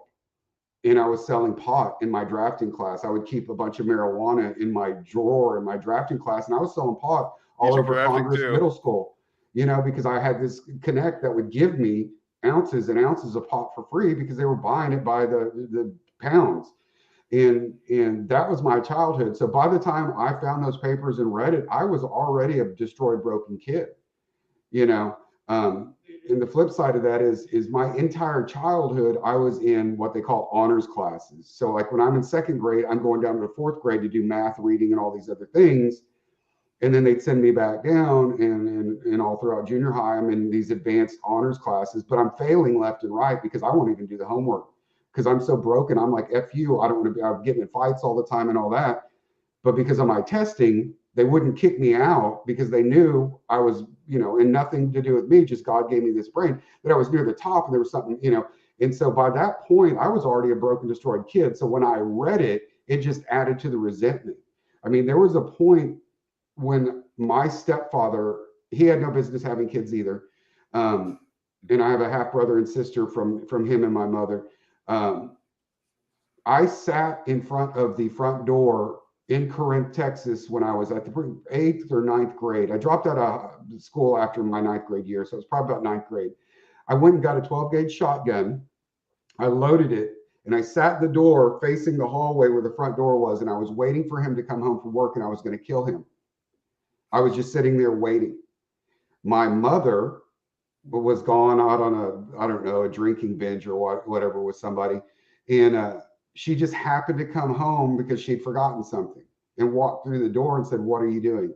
The only reason I did not kill my stepfather the only reason I didn't kill my stepfather that day was because she came home. So that's kind of how I grew up, and that's the family court thing. I was interviewed multiple times over the years. My dad trying to find me, get in touch with me, and to go into court and trying to sue the court to give me contact with him. And they would send out these evaluators, and I'd say, "Yeah, I want to live with my dad. Yeah, I want to live with my dad. I hate it here." And I would tell them what's going on. They'd go, I don't. So that's my childhood. So when I talk about these broken children and the twisted, I've lived every single thing that's projected for these kids except for the premature death. The only thing I haven't gone through is the death part. I'm an alcoholic. I'm an addict. When I say I know how to make a spread and a shank, there's a reason. If you know, you know. I know how to do a 4-step. There's all kinds of stuff. I have a 9th grade education. I am every single thing that we predict. And so when I go speak to these legislators, this isn't some, scientific theoretical BS. This is, I've lived this effing horror. I can't tell you a happy time from my childhood, not one, my entire childhood. And I can tell you all the damage and just devastation. And that not only is it my personal story, but is the body of research that predicted what I would go through. And so that's why I don't go into my story, because there's no need to, because the research speaks for it. And if you want to argue with that, you go argue with those thousands of researchers across 50 years who predicted this stuff. But that's why I don't tell mine, is because if I tell mine, then they'll go, oh, well, you're just one of those who wrote blah, blah, blah. No, here's the body of research. If you want to know my story, I'm not going to hide it, but I'm not going to use that to project it, because I need to be as objective and neutral as possible when I talk to these scumbags who don't want to change stuff. Sorry. It sounds like you need to definitely get that out. Looks like Eric is deep in thought there. Oh no, I was frozen. No, man. Like my head is swimming with all kinds of thoughts. Once you started talking about Fritz Lang and the Von Erichs. Wow, Brooks, I got a lot to talk to you about there. There's a video on YouTube right now called Faded Glory, the Von Erich story. I'm the one that uploaded it. Mm-hmm. Yeah, he's a huge fan. Oh, he That froze happened again. in this childhood.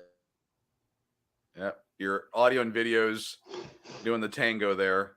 My internet's going out again. It's right when I really want to talk about this too, man. So when I was young, 12, and so in 6th grade, like 5th and 6th grade, y'all remember Pet Rocks? They used to sell Spencer's Gifts and stuff. Remember Spencer's Gifts? So they had those big gray, I don't know what they're called, the big gray flat smooth stones that people put in their gardens. So me and Chris would go get them.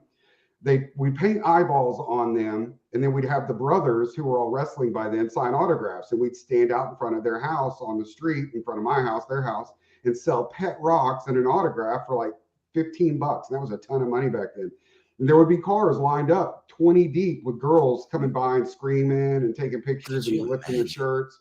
And they would buy these Pet Rocks off of us, and they'd find out who he was. And you would have girls in their 20s asking this 13-year-old kid to go on dates with them. Will you date? Will you come to my? I mean, that was the groupie time of it. And they would be out there filming their stuff where they would have all these other, big name wrestlers. They're all enemies. They'd all be out there drinking beer. Then they'd film their little thing where they're throwing each other over their hay bales and splitting each other's heads open on fence posts out in front of the house and do all that stuff. Then they go back to drinking beer and stuff. So, I grew up right across the street from that. But even as a screwed up kid who knew nothing that I know now, I would sit there and think, my family, I knew my family was sick and messed up and it wasn't supposed to be this way. But I would look at their family and think that your family is so much worse than mine, and not some kind of, but their family scared me. It did. And I lived in a horrible place. Right. How many people lived in that area with you guys? So everything around was ranches, cattle farms and stuff. And again, we called it the block, but it was actually 2 blocks. So there was probably maybe, I'm guessing 25, 30 houses in this 2-block area, but everything for miles in every direction was ranches, goat farms, cattle farms, stuff like that. And it was just, it was, it would take about 20 minutes to get to Denton, where there was a grocery store, or we could go to Lake Dallas. But back then, Lake Dallas was nothing but a few liquor stores and a couple of churches, Dry County? Huh? Was it Dry County? Denton County was dry. And so Lake Dallas was in Louisville County, or whatever that county so is. Just, okay. And so, so I could ride my bicycle to Lake Dallas, or drive a car, get a ride to Denton. We actually stole Kerry Von Erich's V65 Honda at one point. Me and a guy named Robert Murray, his wife married Kerry. But he left his. So we actually stole his motorcycle at 14 and went all over the place on his motorcycle. And I think that's the same one he had his accident on, where he lost, his foot. Dude. So it was a crazy time. But here's the thing. At that time, I'm 12, 13, 14 years old. I left home, I think about 15. I just left. I could walk in at 13, wake up my stepfather and mom and say, hey, I'm going to be gone for a couple of days. And they'd go, okay. And I just disappear. I would go and get a ride with someone and be doing drugs in some house in Dallas or Oklahoma with people I didn't know, and then just show back up at home and never be questioned about it. And it was just, it was insane. But this is the place the family courts put me, and we see the exact same thing now. We know men Allen and multiple other who have literal documentation and hospital reports and stuff of sexual abuse, physical abuse, drugs in their children's system. And it's verified by independent hospitals, not these clowns that work in the system, saying, no, this is happening to this child. And judges still saying, no, we're not even going to allow that into evidence. You know, we have a system that is so utterly broken. It is ridiculous. And I can't say what I want to say. But at some point, you know, at some point, people will stop taking it. And if the system doesn't autocorrect, at some point, there will be some individuals who just stand up and say, you know what, I'm done. You know, and a lot of them kill themselves. But, you know, anyway, I'm not going down that road because we'll all get banned. No, it's all good, brother. It's all good. My internet is going in and out. So I tell you what, guys, we're almost at the 2-hour mark now. We'll do this again next time. I got a few other subjects we're going to be talking about, guys. Make sure you're like, sharing, and subscribing when we're having this. Make sure to get your mugs. You can support us, Dad Talk Today, Patreon, Venmo, Cash App, all Dad Talk Today, no spaces. What's up, Dwayne? Well, how do they order the mug currently? Yes, if you want, and there's 4 different ones. I just got 2 right here. There's the one with my cartoon character. But we got a picture of it. You can pick which one you want and just message on the Facebook.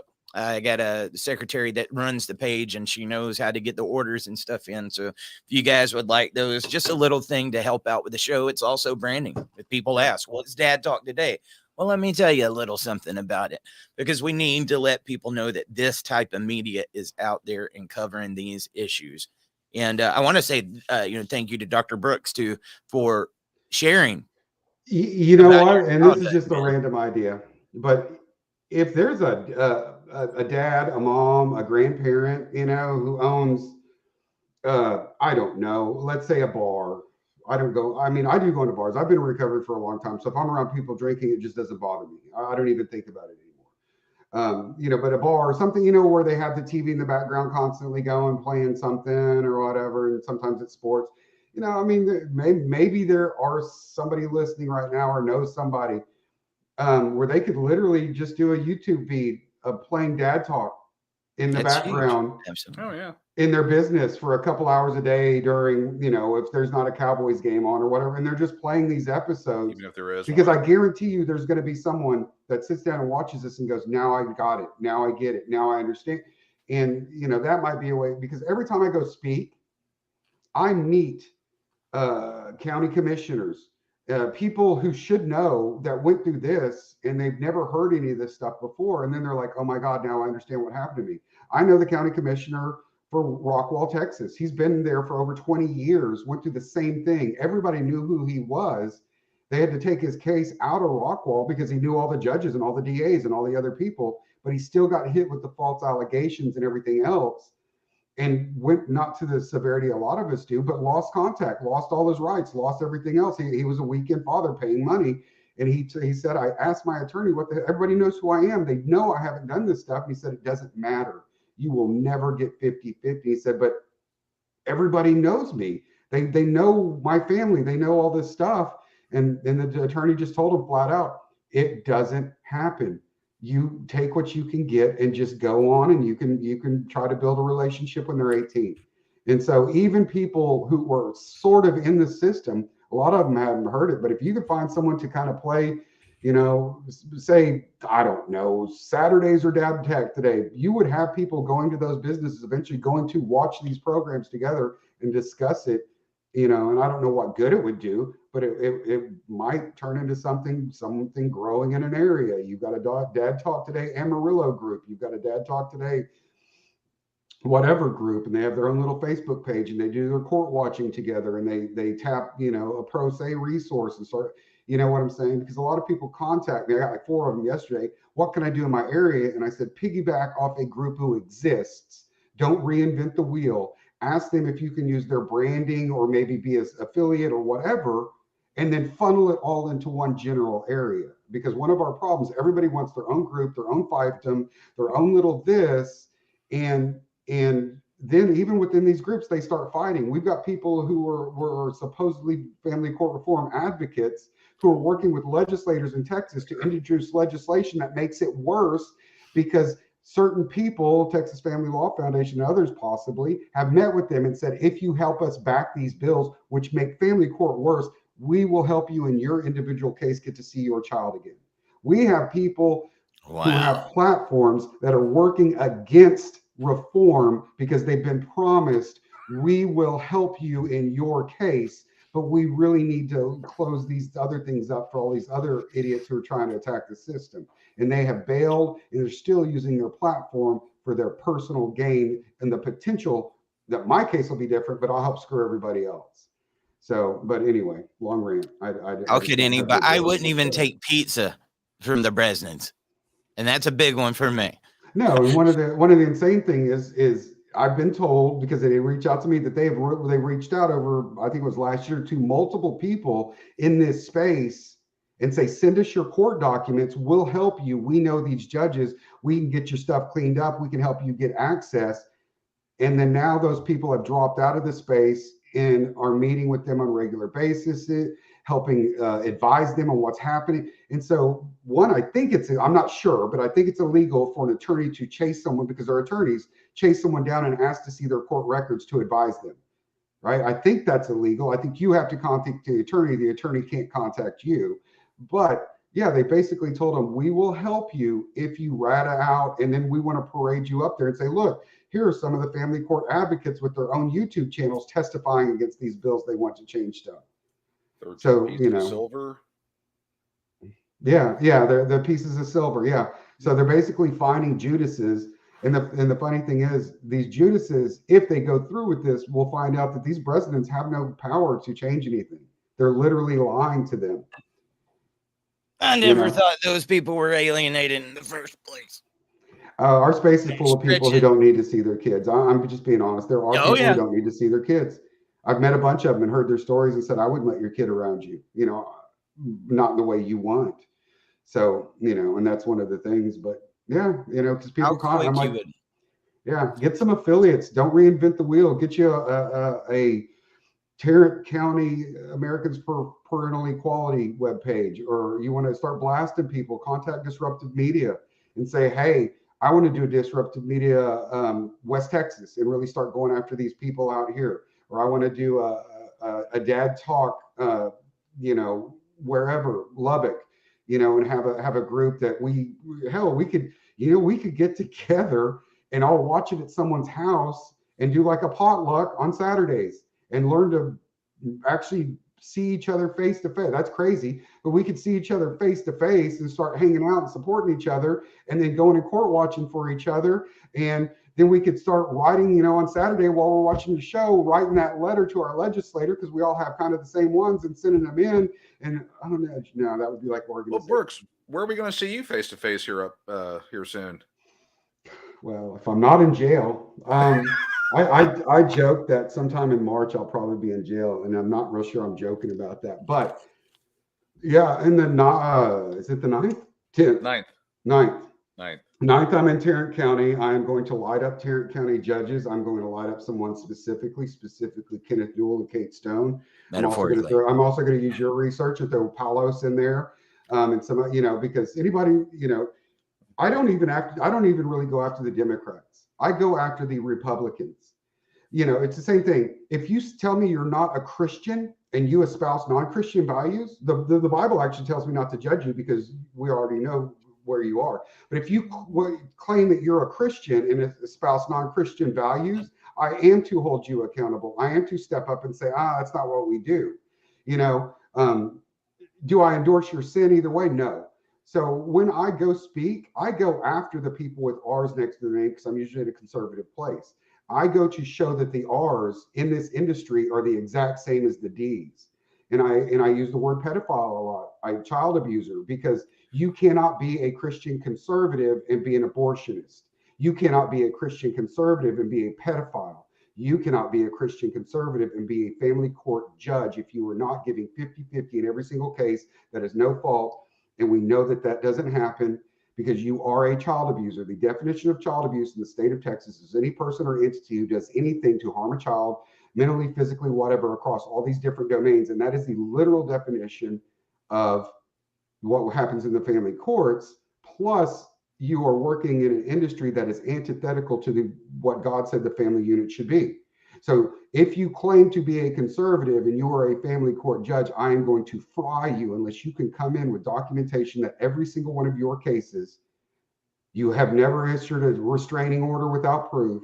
You've given 50-50, and I know that those don't exist. So I go in to blast them. So yeah, on the 9th, I'm there. The 10th, I'm in Rockwall doing the same thing to the Rockwall judges, because we've got some people who live in Rockwall that this has happened to. Then I'll be in Longview on, I don't know, the 17th or something. And after that, I go in a statewide thing, Bexar County, Harris County, all over the place. But yeah, so that's what I do. I don't call out women as much as I call out men in this space who carry the narrative of the other side, thinking that they're actually giving some profound advice. I don't call out the left, because I know who the left is very obvious about their evil and what they want. So I don't call them out. I call out the people who supposedly on our side, but in reality are actually perpetuating that narrative and hurting our side. So you don't think that angry dads should show up and testify about their personal cases? That is one of the worst things in the world you can do. If you are not a good public speaker, and I don't even think I'm that good at it. I ain't either. I don't do it. But if you are not a refined, well-spoken, on topic, so there's different kinds of public speaking. Like on here, I ramble. I also ramble when I give presentations, but my goal is to bring everything back to a central point so you can see that web. When I testify in front of legislators or meet with a legislator, it's a completely different presentation. I got 3 to 5 minutes to get you hooked to start asking me questions so I can turn that 5-minute thing into an hour and a half. If you don't have that ability, do not show up and speak, and do not testify in front of legislators. Show up with your shirt that everybody else has and clap in the back. Because when you get up there and ramble and go down rabbit holes that no one understands, or start using the stuff like people post Abbott, child trafficking, sex, human, DFPS, no one knows what that means, and you look insane. And the opposite side take those clips, those audio clips, those video clips, and say, look, these are the nutbags that these, a lot of people think it, but when you post, hey, let's go out and do X, Y, and Z to these people and blah, blah, blah, a lot of people think it. And if you want to talk about it, do it on Signal with auto delete on your messages. But when you say it and post it in these groups or any other group, they print that, take it to the legislator and say, look, they're threatening to kill you. And everything that you comes out of your mouth, and I know it's emotional, but if you can't not tell your story and just give facts, boom, boom, boom, you don't need to testify, because you are hurting the cause. You may make yourself feel better, but you're hurting the cause. And that needs to be very clear. And, some people are good at speaking, some aren't. If you're not, give $10 to a fund to help pay for the gas for the guy who is good at speaking, to pay for a hotel room, do that. Don't think that everybody can speak, because I'd say over 90% of people who go and present should not be opening their mouth, especially when it's emotionally charged, because you go down a path that alienates everybody from you. You think you did a great job because you feel good, but everybody else is shaking their head going, oh crap, they shouldn't have done that. Yeah. 20, and it's so easy to do that too, man. Once you get in these emotions and you're talking about these issues, you're hearing people talking about things that could have been your case. You know what, guys? You can sometimes less is more. You can have very few well-spoken people. You can be there. You can back them up. You can clap when they talk, but let them do the speaking. A lot of these people already know the stories, but let them present the facts, the research. And I think that is just that much better, man. I tell you, one of the hardest things is when we had an equal shared parenting meeting up in Atlanta, my own state capital. I had dreamed of that moment, and they called me up to testify. And I said, guys, I have looked forward to this moment for a long time, but there's some experts here I think you'd rather need to hear from, and I'm going to give my time to them. What I did, because other people had gotten up there and made it about their personal story. And we had been there all day. And then the experts that was sitting there waiting all day to speak weren't going to get any time. You know, I think when Kentucky passed, I think there was like 5 people in favor in the building. And it went through, I think it was like 63-3, which is really good. So that's just some of the strategy. It's not saying that you don't matter or that your story doesn't matter, but there is a time and a place where your part fits, and then you become a support for somebody else. If I was there, Brooks, I'm not going to say I'm dad talk. I need to talk. I'd be like, look, Brooks knows research. Get Brooks up there. I'll sit back here and clap or stay out in the hallway if you need me to, because I want to see this movement go forward. You know, unfortunately, you don't see that in too many places. And I just be honest with you guys, the infighting that goes in here, the group chats and stuff, everybody wanting to be that spotlight, it's what keeps us from getting where we need to be, because we're nowhere close to where we need to be. You worry about all that crap. I'm not even going to say worry about it later. Don't worry about that at all. Worry about the kids. Worry about the kids and these laws, your grandkids and everybody. If we don't get our crap together, what's going to happen to this world? Because now we are sitting here watching an issue where a child is about to be going through a surgery. Okay. And from fathers that have fought really hard, we got a lot more important fish to fry than that bull crap. And so, you know, everybody knows that's going on. And dude, a lot of people are having the same conversations that we're having on this screen. This movement knows, when are you going to do something different? You can sit here and talk about it every episode. When are we going to do something different? The time is now. Well, and the other side is very active. So here in Texas, so they are very targeted. Again, they have lobbies and all they do is sit around and work on this crap, right? Yeah. So we had multiple people. So, you know, younger David Lowe, Alejandro Arrieta, you know, he was a father running against Anchia, I believe, out there, who's one of the most liberal, you know, Democrats in the Carrollton area. Old HB 803. Yeah, you know, so we've had lots of fathers who, out of their own pocket with almost no funding, have gone and tried to, because they want to get in there and change these laws. So one of the bills that has been introduced is child support to conception, right? So, and it's introduced by a Republican. So from the day the woman got pregnant, she can come at you with your 5-year-old kid and said, oh, you didn't know you have a kid, but he's yours. So 5 years and 9 months worth of child support. You have 1 year to catch up before the penalties and the fees and everything start accruing. But by definition, you would be behind for that year anyway, because you owe 5 years, right? The other bill that has come out is that you cannot run for public office if you are behind in child support. What? So yeah. So there we go. So now, and it is estimated that depending on what your definition of behind in child support is, up to 60% or greater of parents are behind on child support. So not only have you taken out 60% of potential people who may want to run up for office because they're being abused by the system, you've also taken out every single future person who has someone walk up and say, you're a dad, you owe me child support. So you have just made it illegal for all these people to even run for office. And lo and behold, say, you know, I run, I'm not going to, but say I did, and then the AOG or whoever, the mail didn't work, or the electronic draft, and I'm running, and all of a sudden it pops up, I missed a payment last month. Well, I've got to bow out of the race because I legally can't run for office. So they are literally passing laws to prevent advocates for running for office, because I can have, so, you know, and I've shared it on here, I'm an ex-con, I have felonies, I can run for office. There is no law that says you can't have a felony and run for office, but they want to make it so you can't run for office if you're behind on child support. Why would that be? Well, and there was an important part of that I don't know if you know about it, Brooks. The thing is, there's multiple child support upon conception, Unborn Child Support Act legislation that's going there. That's all backed by the conservatives, and every one of them has a few little twists on it. Marco Rubio's got one out there, basically says, you know, you could do this, but the one that Kevin Kramer has got out there says that, yeah, you'll have to pay child support upon conception, but you do not have to do a DNA test. Yeah. Imagine Well, and being ours is able to say he's the daddy, he's the and you have pappy, no proof. and you Yeah. don't have to prove it. Guys, that is one of the most dangerous things I've ever heard in my life. And do I think that any of them don't know that that is dangerous? There's a reason that they wrote that Title that way. 4D.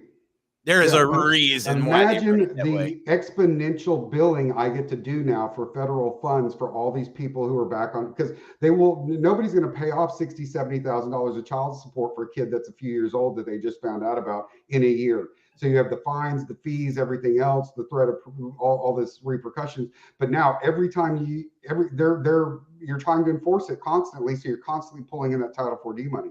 So one of them is that fine. It will exponentially increase the hundreds of millions of dollars that these states pull in with Title 4D, but it will also, like in our case where you can't run from office, prevent the advocates who will fight the hardest to bring down the system from ever running for office, because you can, unless someone's filthy rich, you can pretty much insure to break them financially where they'll be behind in child support. Or all you have to do is come in. You could literally, not that this would happen, call opposing counsel, say, we need you to file a motion to increase child support. And you know the judge, right? Make sure they pass this, because we know he can barely keep up with child support now. So in 2 months, he'll be behind, and primary season's kicking off and he won't be able to run. And people are, well, that's crazy. No, it's not, because we had Judge Graham Quisenberry call sitting politicians and ask them to fire their campaign director for showing up and watching court. We know this stuff happens every day. And so it is not crazy to think, I don't want Dwayne running, so we're gonna do this. You call as opposing counsel, you call the judge. We'll keep him forever being able to run because we have this nifty new law. I mean, to your point of the 60% of people being behind, pulled that data from the OAG. I was back when I had 50-50 and still paid $1,000 a month in child support. I was behind, but my child support was through a wage garnishment. I had zero control over it. It was an accounting error at the OAG, but they reported to my credit bureau that I was delinquent, so on and so forth. Again, this is not tinfoil hat, guys and girls. This is, they are systematically, they've been trying to put this Unborn Child Support Act through for about a decade now. Well, and one of my questions to you is it really an accounting error? Because I've read some documentation. Yes. So you're on automatic payments. You have nothing to do with sending it in. They automatically take it. Yeah. But I've read some stuff that might indicate that now goes into an account where they hold it to accrue interest along with all you and all the hundreds of thousands of other fathers. So they're accruing interest. Then they release it to the person who's supposed to get it. Oh, yeah. But by holding it in that account, it becomes late because they don't report they have it. And then they potentially might go back and say, oh, he's late, even though it technically isn't late. And I get to bill Title 4D for enforcement because you're late and I had to send you a letter. Yep. So I can make you late. Even though I'm the one responsible for running. So I could literally keep anybody out of office who I didn't want to see run with a phone call to the OAG. Yeah. Okay, just wanted to make sure because I've got some tinfoil somewhere. That's what's happening. That's what we've allowed to happen. I mean, this is not flat earth theory here. This is actually happening, and people need to wake up. I mean, I hate politics. I think we all hate politics, getting involved with it, but we have to, for the good of our children and society, we have to get involved because they're actively doing this. Well, Dwayne, you got to see it, dude. Like, I got invited to another political conference, and I'm thankful to get invited to them. At the same time, I didn't want to go.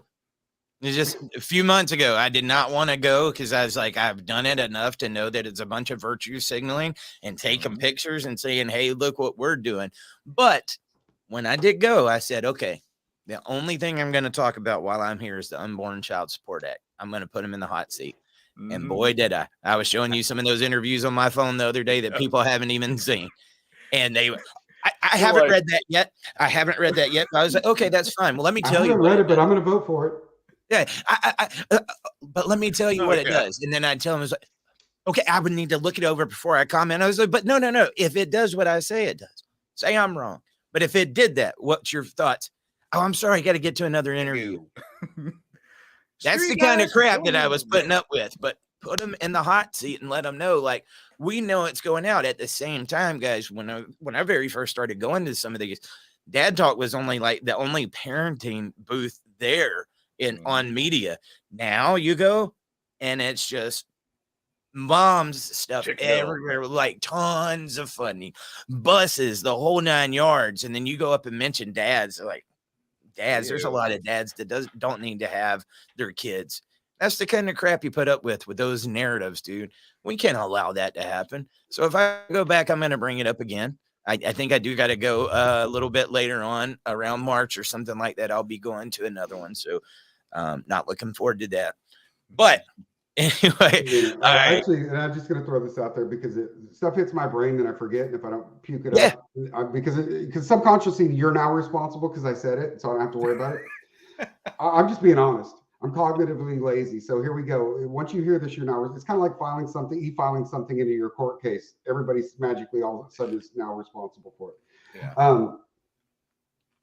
Another idea on the organization thing, it'd be great if people that own bars or clubs or even health clubs had it on their screens playing, and literally, I'm not proud. Let's go North Korea and subliminally play this in the background constantly so that people go, you know what, there's something wrong with our family courts. I'm fine with that. I'm fine with using the tricks that the other side uses.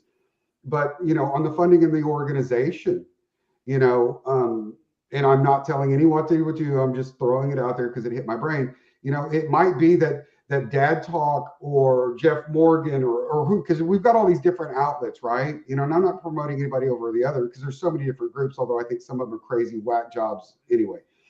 But they say, okay, so I'm the media arm and pissed off parent is where, so you don't come to Dad Talk to get the hard data and the this and the that, and the Dad Talk funnels you to pissed off. And I know you've got your aggregator and all that stuff, but we are going to get organized. We're going to try to start funding. For $1.35 a day, you can feed a kid in Africa. Well, for $1.45 a day, you can fight family courts. And we're going to set up this program, but you're not giving it, you're helping support Dad Talk, but a portion of that, we're going to pick, say, the John Mass Foundation or whatever it is. Absolutely. We're going to give that to their nonprofit, and they are going to create a PAC and specifically start targeting states. Or again, I'm not telling them. So they're going to start in Texas and here because Texas already, and I'm in Texas, so I say Texas, but they already have a loose knit group of organizations. And if you want us, Dad Talk, to blast your judge and put your documents, we're not going to do that because that's not what we do. But we know somebody called Disruptive Media who will get you court watchers, and you see what I'm saying? And we start using people's strengths for their areas they're already in. But on the financial end, we pick, you pick, not we. This is where your money's going to go, or hey, send us stars, and here's the link to John Mast, or here's the link to Chet. Whoever's got their thing going, because now they're going to turn around as a nonprofit and fund these people to go speak for you, to fund these people to live in Austin, and this is what they do. They go to the Capitol every day and counter the Bresnans, to fund these people to go to the national organization of blah, blah, blah and speak because, and actually, so there's that structure. Here's our nonprofit we work with. Here's the media arms we work with. If you need pro se help, we don't give legal advice, but I know a dude named Bradley Miller. I know a dude named Orlando Marquez. I know a Terrence Champagne. I know of this. I know of that. I can get you connected with them to help you, but we're not doing it. But I know a guy who knows a guy. It's like, hey, I need an automatic switch for my Glock. Hey, I know a guy who knows. I'm kidding. But maybe coming at it that way, but starting with that nonprofit, this is the nonprofit or two that we're going to focus on and we need you guys to donate to or pass through for us because we have to fund people to do the things that we're not doing now. I would like to help swing the funds to those organizations because my vision was, all right, Carnell Smith. You can't get a guy that's more educated on paternity fraud. That's huge. If he had that arm and then the people that was interested in that over there, he had a 501c3, let me put a spotlight on it. I'll make the documentaries or whatever needs to be doing. I'm on the podcast saying, Carnell, what do you got coming up this week? What help do you need? What's going on there? And then I send people over there. When they need the awareness, they come to Dad Talk, and then Dad Talk acts as the media. The John Mass Foundation, they are wanting to deal with false allegations and custody exchange murders. That is huge. Those two, both of those things could be their own organization, but they want to focus on those two things. If you are going through that, let me tell you what the John Mass Foundation is doing. You guys get over there, help fund that, and get that going. National Parents Organization, they are fighting hard on shared parenting. If shared parenting is where you want to see some change, make sure you're going over there. And there needs to be somebody on Chat Support. I know there was another page. I haven't ever got to talk to her. From what I hear, she actually speaks really big on these issues, the child support hustle. And we talk about child support or Title 4D. Let her do what she's doing. You know what I mean? And then our job becomes, let me show you all these different organizations, but also at the same time, when we need to put a spotlight on an issue, I call up the powers that be and say, guys, I need all the organizations to come together. And let's all come on here and we're going to put a spotlight on it. This is where we need support. And then that's how you work with each other, but also give these other things the attention they need. And I really piqued Jeff Morgan's ear with this when we was talking, because I said, Jeff, let me ask you a question. What organization's talking about no fault divorce? He's like, nobody. I was like, could you imagine? No fault divorce needs its own arm, you know? Like and then that's what you do. And then look, you're going to have leaders and whatever that's going to be in those, but those guys work together behind those issues. And then that's how we work together as a movement. I'm not an expert behind that. I'm not the guy you want testifying up there. I'm not the guy that you want giving you pro se help or any of that. I'm not the guy to come to for paternity fraud. I do a decent in politics because I know how to promote. But at the same time, I realize this is where I contribute and I want to help. But where is our guys to lead the charge in each of these areas? We've got to start making that. And I promise you, maybe they just want Jeff Younger and these parents need to get an organization that protects against what you're seeing going on with James Younger. I know there's Save James out there, but I'm going to tell you that's going to be one of those issues. They're probably going to have to organize over there on Rumble because they're going to be attacked every step of the way. And then another thing is one of these organizations gets attacked and they try to take them down. Guess what else happens, guys? All these other guys are over here to say, no. They just lost their Facebook page or whatever. Here is their new Facebook page or here is their new site. Then you start having some real traction. It's going to be hard to attack all of these guys because I think the vision of having this one guy that's going to come and be Superman anyway is very dangerous because you know what they're going to do?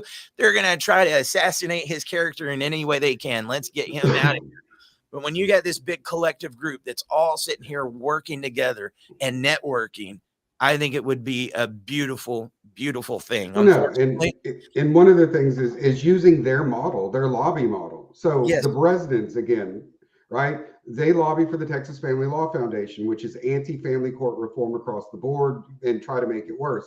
They also lobby for the Texas Court Reporters Union, which is anti-audio and video in the courtrooms. Because if you had audio and video, you wouldn't need a court reporter. And you wouldn't need to be paying thousands and thousands of dollars for a transcript, which is already typed up. So why am I paying you to type up something you already typed up while you were sitting in the room? Anyway, that's a scam. And so they lobby for all these leech groups that all benefit off this system. And, you know, if it were possible, somebody with organization skills, like, you know, because I know Dwayne's amazing at organization, we're able to do that. Project manager in the real world. And the groups have an overlapping thing. You don't need a spokesman for every single group. You just need someone who understands how they overlap and intertwine. And that person in one meeting with Drew Springer can talk about 5 issues, tie them into one topic, and show why this one law, this one bill won't address it. They need to address it in these multiple domains to close those gaps. How the transgender, the porn in schools, the mental health, hell, our Second Amendment infringement rights are being infringed upon because we have broken children shooting up schools. Well, if we fix the broken children, there is no argument to take my guns. You know, and if we can have someone who can tie those, so we've got all the groups, but they don't all need a spokesman. They just need a few people who each can tie this stuff together. But these people, and I'll say it, need to be paid. There needs to be a Airbnb that's rented all during session, that these 3 people either live there or you just pay them to live in all, and you're literally paying them. This is your job. you get to hang out in Austin and go to the the Capitol, and and yes, they will be attacked, they will be slandered, and that's why you need someone who is willing to just say, that's one of the reasons I don't ever hide my stuff, and I never have for a job. Every job I've ever had knows exactly all my stuff. Now, I'm a light Christian, so I will tell you all the stuff I did before if you really want to know, but I don't advertise it. But one of the reasons I do that is so someone can't come out and say, "Oh, did you know he this and this?" No, I already told you I did that because I was a piece of human garbage. I still am without Christ, but I was a piece of human garbage living and manipulating and taking. So I was actually the people on the other side. I did that my whole life because that's how people like me operate.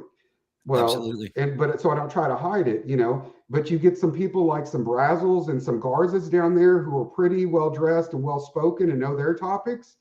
I mean, between, what I'm saying? Well, I'm just being honest. Absolutely. That you would have an amazing force. Like if you had an apartment and these two guys or three guys or whoever could go down there, and I'm going to say this week you get to go home and do your stuff or whatever. You would constantly have someone, and you'd be walking down the hall, and whoever crosses all crosses in there anymore, but whoever would say, hey Brooks, hey Anthony, hey David, hey, that they would know them, and that's how you get your message in, because now you're countering that constant lobby from the other side, and they would start hearing, you know what, I think we can do that, but when you only have it once or twice every now and then from a group of people, and some of them who don't need to be opening their mouths and are unhinged, it doesn't counter that constant daily interaction that all these other groups who do not want change have. And I mean, it really does boil down to, if we can't get funding, we'll never be able to fight this problem. All right, let's pull back the curtain. The conversations that usually go on behind the scenes, but I'll have it with you guys. In order to be able to create that sustainable funding, it's never going to happen in this movement. You guys are broke. And when we're in our echo chamber, you already know what's going on, and you're the ones that's going through it. So you're not going to be able to say, here's $100,000, or here's what you need in order to make a documentary, or to get somebody up to the Capitol, put the cameras on, to get the publicity and stuff that we're going to need. They can throw out $3.5 million towards those two candidates like that.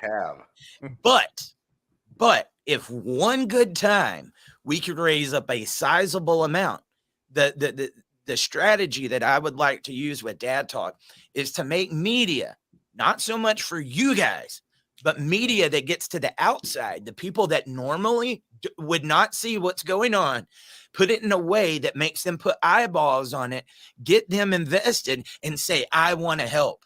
Because we've got to get outside of this movement if we're actually going to get that help. You guys are the ones that's going through it. It's too late. Were you working towards it before you were going through it? Probably not. And that's when you could have did a little bit more. Let's get out here to the outside, and media is going to be the way to do it. And while there is a media and a promotion going on, you've got your organizations out here that are still doing the grassroots.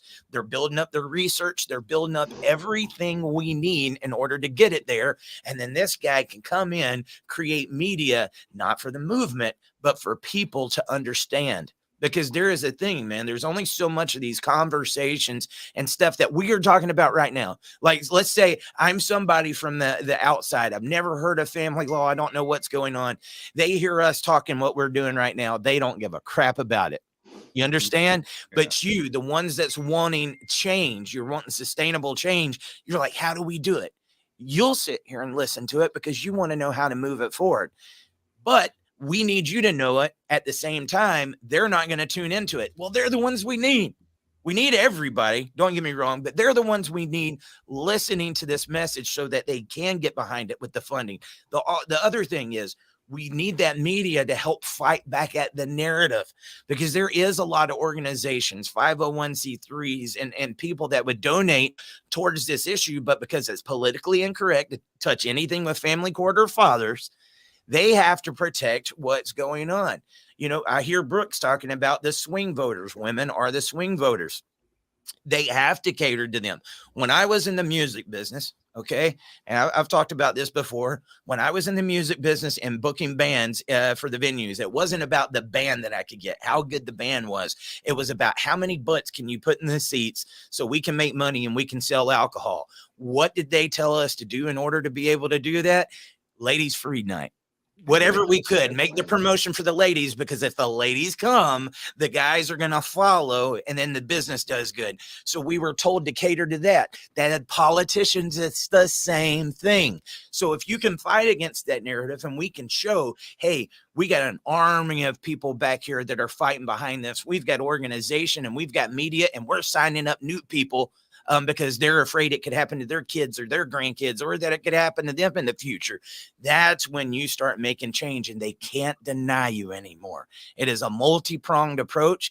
There has been a roadmap for it for a very long time, but the funding is not there. Guys, just to get a plane flight over to Texas right now, that's going to be more than what we've gotten in stars in the past 3 months. Okay. That just gives you, and we're one of the bigger organizations out there talking about these issues. I want you to see that. But if everybody chips in and starts taking some of this, there is still a place for the conversation. You need this place to be able to come in here and to heal and make sure that people know what's going on and be able to relate. But if we want to get towards making this thing going away, we're going to have to do something different. And one of those things, I think, is these are conversations that we're having right now on the screen that I was told for years not to let any of the followers hear it. Bullcrap, man. You guys need to know what we're going through, or else you're going to have people like Brooks or me or Dwayne and all these other advocates that keep going to these legislators. Will you do this? Will you do this? Will you do this? Then those legislators talk out about it, and then they don't get no support from our movement. And we end up, we're a hamster on a wheel. We're not going anywhere, guys. It's a new day. It's a new approach, and we need to create that new narrative. And I am fired up, dude, ready to get on it. But the only thing we're waiting on is the money to make it happen. If you know somebody that could do this, look, John Mass Foundation is a 501c3. If there are some organizations that would like to put over there, they're a tax write-off. They're wanting to get behind false allegations. They're wanting to get behind these custody exchange murders. We've got attorneys reaching out to us wanting the statistics on custody exchange murders. And I tell them, we don't have it. Nobody's doing that research. You know what it's going to cost to get that research? Well, let me tell you something. I don't know. But Brooks, how much is it going to cost? What's some of the stuff that it's going to take to get the research behind these things so that we can take it to the legislation? Well, one, it might not even be being tracked, you know. And when I talked to you, it was the COVID thing. So COVID's in a, you know, I'm not a COVID denier. I'm not vaccinated because I'm not going to put anything in my body that hasn't been extensively tested. And now we're seeing that potentially it was a good idea on my part not to do that. But COVID stats. There were financial incentives for hospitals to relate deaths to COVID because they would actually get paid if someone died from COVID at their hospital. So say I have COVID, I'm driving on 635 in Dallas, there's a horrible car wreck. I get to the hospital and I die. I actually die from my car wreck injuries, but I have COVID. They would mark it as a COVID death because they have a financial incentive. So I died from COVID because I got my head cut off on my steering wheel. And so we don't even know if it's being tracked appropriately. Right. Is it just a homicide, or is it a homicide, or is someone going to have to go in, look at every one of these deaths, search newspapers, search websites, that's what I've been doing, do all that kind of stuff, and say, okay, it was just listed as a homicide here, but we know it happened at a custody exchange because I called the family. You know, I mean, it literally might take that kind of work. And so the more digging, the longer, the more, and that's the thing, because there's no requirement for law enforcement agencies to record things in a certain way with regard to this. So there's actually no telling how much it would cost, but it would be thousands of man hours. I mean, it would just go on. What I've been doing actually is I have a subscription to newspaper.com and I have an aggregator. So between those two, I've been going out, typing the word custody exchange, and then manually going through each newspaper article and ticking those as to what they may have been. And it's all over the board, but manually, one by one, in my spare time doing that. And I mean, the list is getting longer, but it's a very tedious process, and I have a life.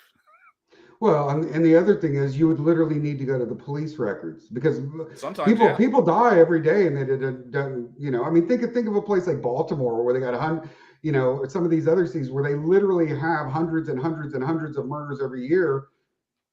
The newspaper doesn't report them all. Yeah. Oh, They only yeah. report That's the just ones like, where they yeah, can put yeah. some sexy racist stuff, or the cop did the shooting, or what, something got on the headline catcher. But you know, they don't report a lot of these murders, so you'll never even find them in the newspaper. You would literally have to figure out if there's a way to contact every single law enforcement. How many murders did you have? Do you record whether they were a custody exchange or not? No, we don't. Well, and it's kind of one of those things that it's probably just not tracked. Well, and then let's just pretend mythically, after I spend all this time doing it and produce a report, who's going to believe it? Some whacked out angry dad, reported it. No one's going to take it seriously. Well, and then you'll even have angry dads on the other side come back and, can you show me how this is statistically relevant, and how it compares to blah blah blah? And did you really do this? And then take and it's like, dude, you don't even know what you're talking about. All I'm doing is saying this is what I was able to find. If I was able to find it, it's on the low end, because that means there's more out there I can't find. And so on the low end, this is my estimate of what, you know, and that's the thing is even people on our side will go and self-sabotage because it makes them feel clever. Mm-hmm. You know? Yeah. Oh yeah. Dwayne, I don't tell you how to do computer stuff because I think that's your area, and I can barely get past Windows updates without them tanking all my products and me spending a week trying to figure out. Oh, it was my brother printer driver that was giving me the blue screen of death. So literally, my brother printer is unplugged and disconnected from my network because I got the blue screen of death. But it took me 2 weeks to figure that out. But I'm not going to tell you, oh, you know what, Dwayne, you really need to take the widget and put it in the IP protocol with the ADP and the blah, blah, blah, because that's how it's done. And every word that came out of my mouth has absolutely no effing meaning, but I look smart.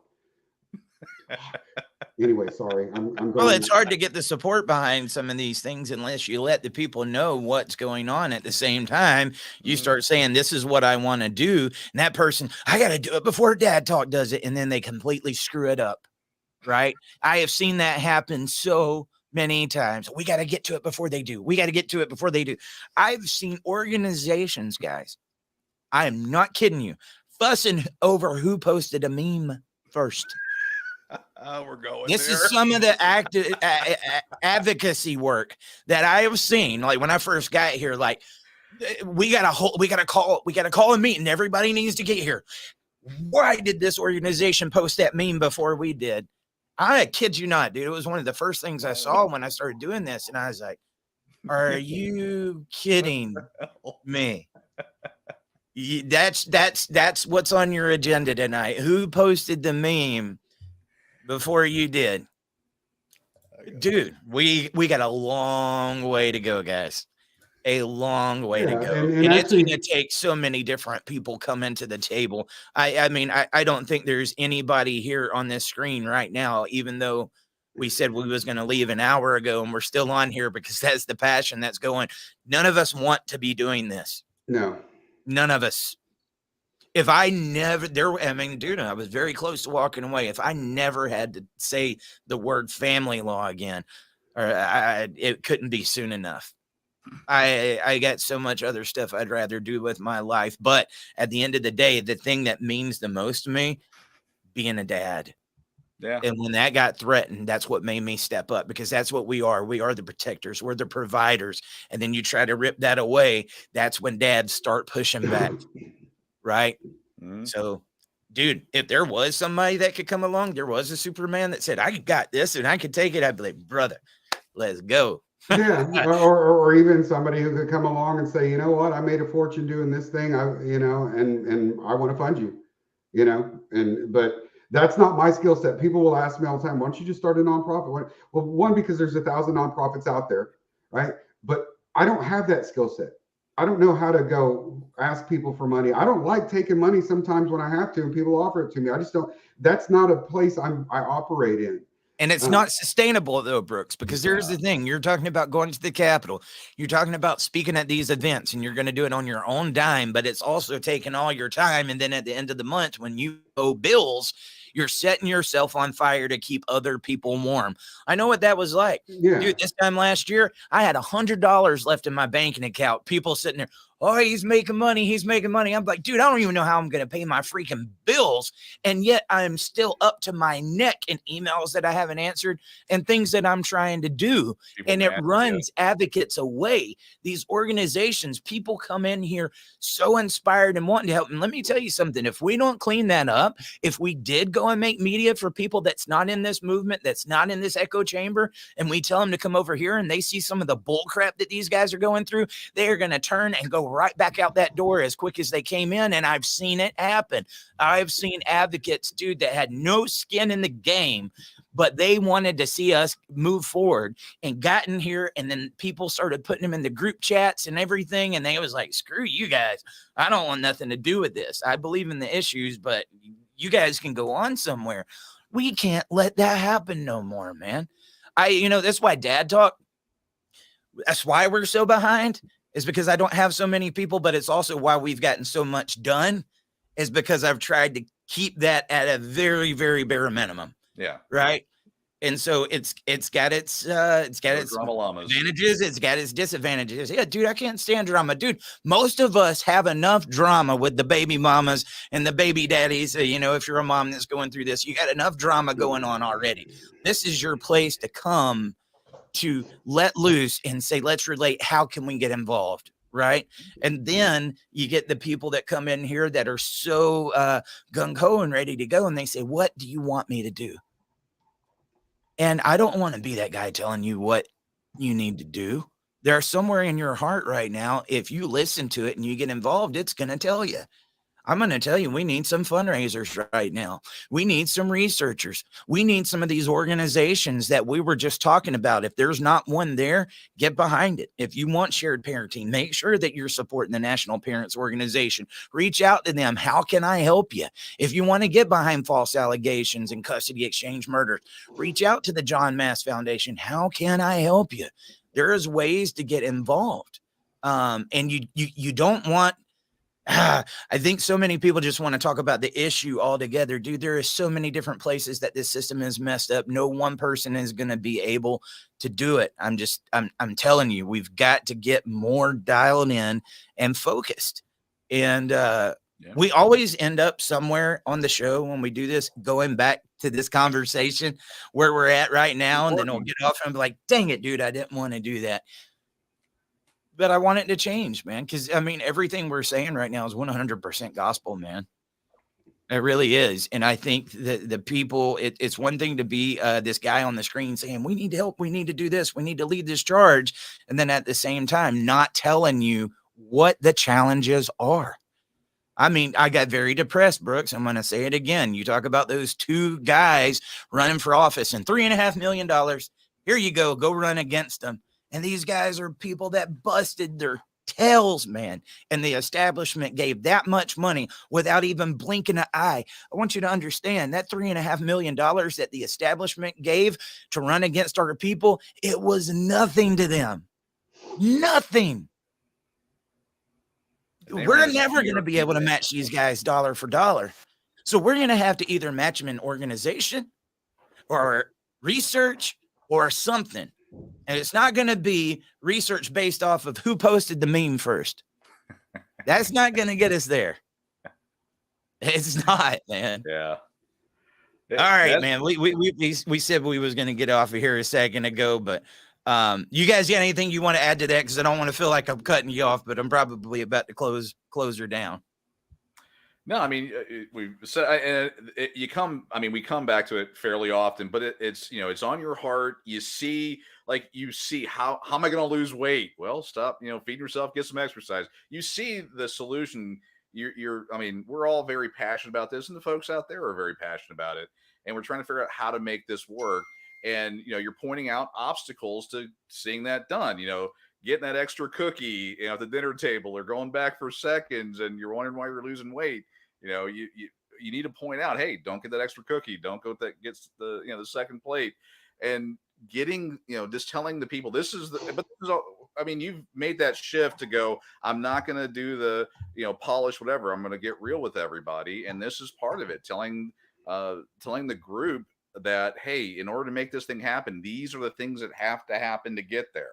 I need your help. We need the support financially, emotionally. I mean, the comments are great. Those help out. I mean, the attaboys, I mean, that keeps us going. We need that energy. We give that energy back out. The stars, the funding lets us know, hey, we're on the right track here. The how can I help? I mean, things like net lemonade stands. I mean, fundraising opportunities there. I mean, it's going to take money, and getting these conversations going. Getting the merchandise, which starts a conversation. If you get a T-shirt, you don't have to walk up to some stranger and say, hey, you want to talk about father's rights or parental rights or whatever. You have the T-shirt on, you can have that. You're trying to get that stuff out there. We just need the help to get it done, and that's where the community comes in, and getting it out of the echo chamber, getting it to people, the millions of people that are impacted that aren't in here fighting every day. I mean, we're talking a lot to people that are involved in it at varying stages or have come out of it. I'm one of them. I'm pretty well done with it, but I'm wanting to see change. But doing everything we can to have you guys get that out into your context. I mean, hell, going in a completely different direction. Eric Brooks, you guys have known each other for knows how long. You were shocked to find out that Brooks grew up next to one of your idols. Dude, I'm a huge Von Erich fan. I mean, that's a conversation that is going to come. The Claw is actually coming out, guys. If you want to know about the conversation that we was talking about, the Claw movie is about to come out. Zac Efron is going to be playing as Kevin Von Erich. But these guys, it was a family of wrestlers. Their dad was a wrestler, and they're in Texas. They were like Elvis Presley. I mean, they were one of the hottest things out there. The first brother died when he was over in Japan wrestling from gastroenteritis. His stomach exploded. All right. Well, the next 4 brothers, I think, committed suicide. Yeah. And at a time where they were on top of the world. There was only one brother that is still alive now, Kevin. And I've really wanted to talk to him because I've heard some of those stories like you was talking about, Brooks. But I always think like adverse childhood experiences, like what was going on for these kids to be to that place in their mind. And also how strong a person did Kevin have to be to sit there and watch this and still be here on this earth. It looks like he's aged a lot. I've actually got his sons on my Facebook. But that is just one of those stories. Like if somebody could speak out on male suicide, I think Kevin Von Erich would be a good one to speak to. Like, where do you think we might have been able to do this different? But yeah, I got all kinds of questions for you on that one. I got all kinds of answers. I don't want to air their dirty laundry out everywhere, but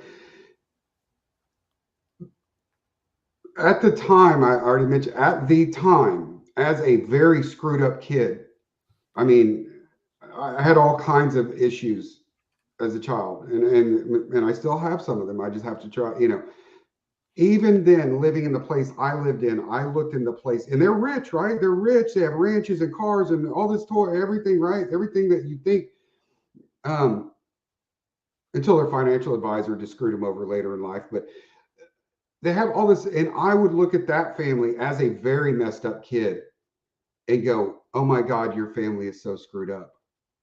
That your family actually terrifies me. I remember Chris would come over to ask me to play, and I would almost every time make excuses. I can't. My mom won't let me. But he was the kind of kid. Well, let's go ask your mom. And so he'd walk in there, come over. Oh yeah, that's fine. And I would go. And I would be terrified to go over there because seriously, I thought my life was in danger, because that's how unstable and crazy it was over there. But all of that stuff is predicted by the way their parents raised them. I mean, it's literally textbook. All these suicides, everything that they went through, all this stuff is laid out there. We know this happens when you raise a child this way. And while they were married and intact at the time, they were essentially without parents completely the way they were raised. So it was terrifying to be in it. And then later in life, when I started going to school for what I go for, I'm like, yeah, every single thing was. It's amazing that even one of them survived. Well, dude, when I talk about going to 43 different states, that is working nonstop most of the time, not even taking time to get something to eat until about midnight that night, and then trying to get a couple hours of sleep so we could do it again. When I was in Seattle, Washington, not long ago, the only thing that I did, and it was only for like 5 minutes, is I went to see the grave of Bruce Lee. Bruce Lee and Brandon Lee are buried side by side, father and son graves, and that was kind of a cool moment for me. But the first time I came to Texas, in Dallas, Robert Garza can tell you this.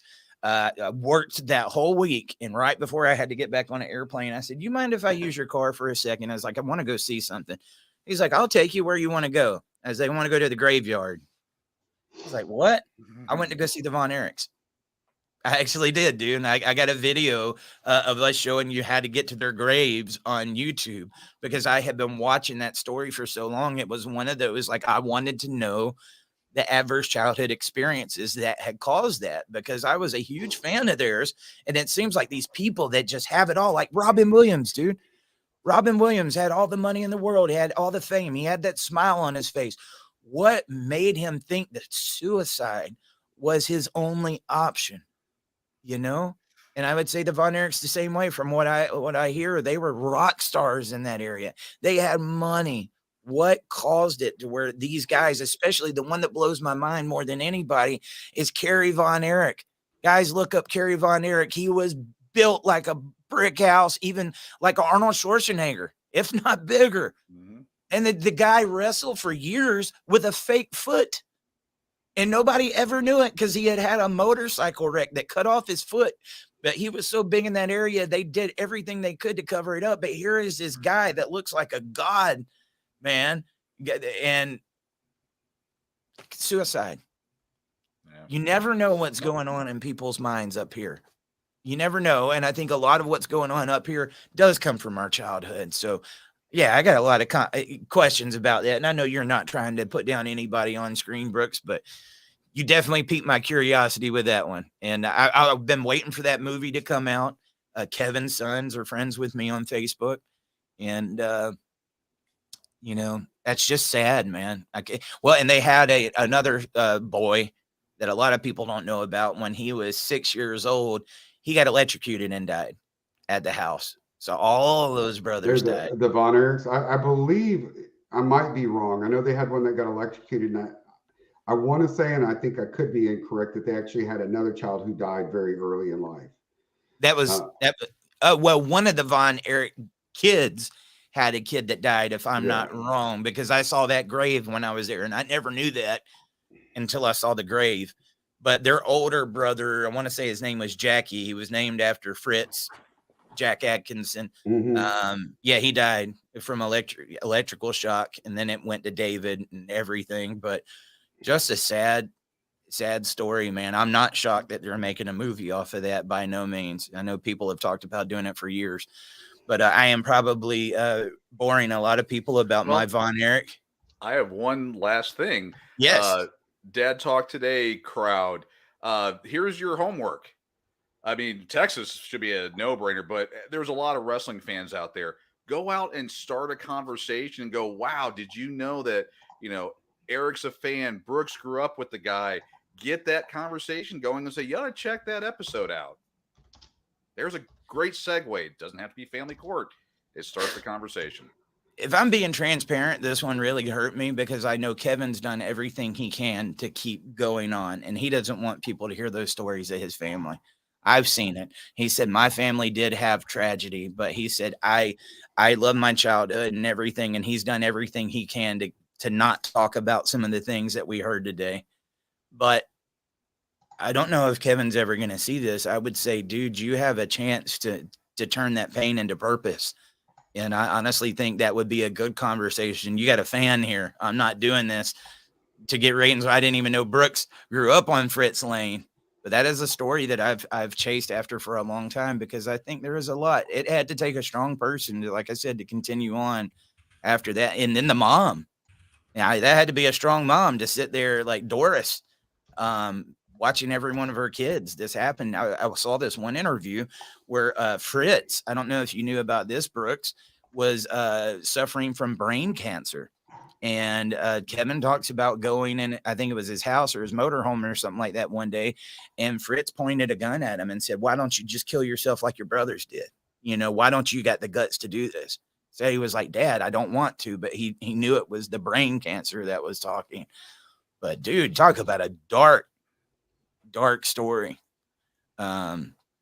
Anyway, all right, guys, check that out. The Iron Claw coming soon. I mean, they should sponsor. Yes, the Iron Claw. Did you guys ever? Well, obviously Brooks did. Did you ever get to see him when you was younger, Dwayne? Not in person. I was River Rat. I was in Missouri at that time, but every Sunday, my brother would turn that on, which is actually one of my inequality comments. But yeah, he loved wrestling, and I knew about the Von Erichs that way. I was an unwilling participant in the Claw of that time period. So yeah, brother loved to reenact the Iron Claw. Yeah, he loved to reenact. Dude, if it would have been there, one of the places that I wanted to go to, and I'm a Georgia boy, man. This is how much I was into that. Like, I wanted to see the Sportatorium.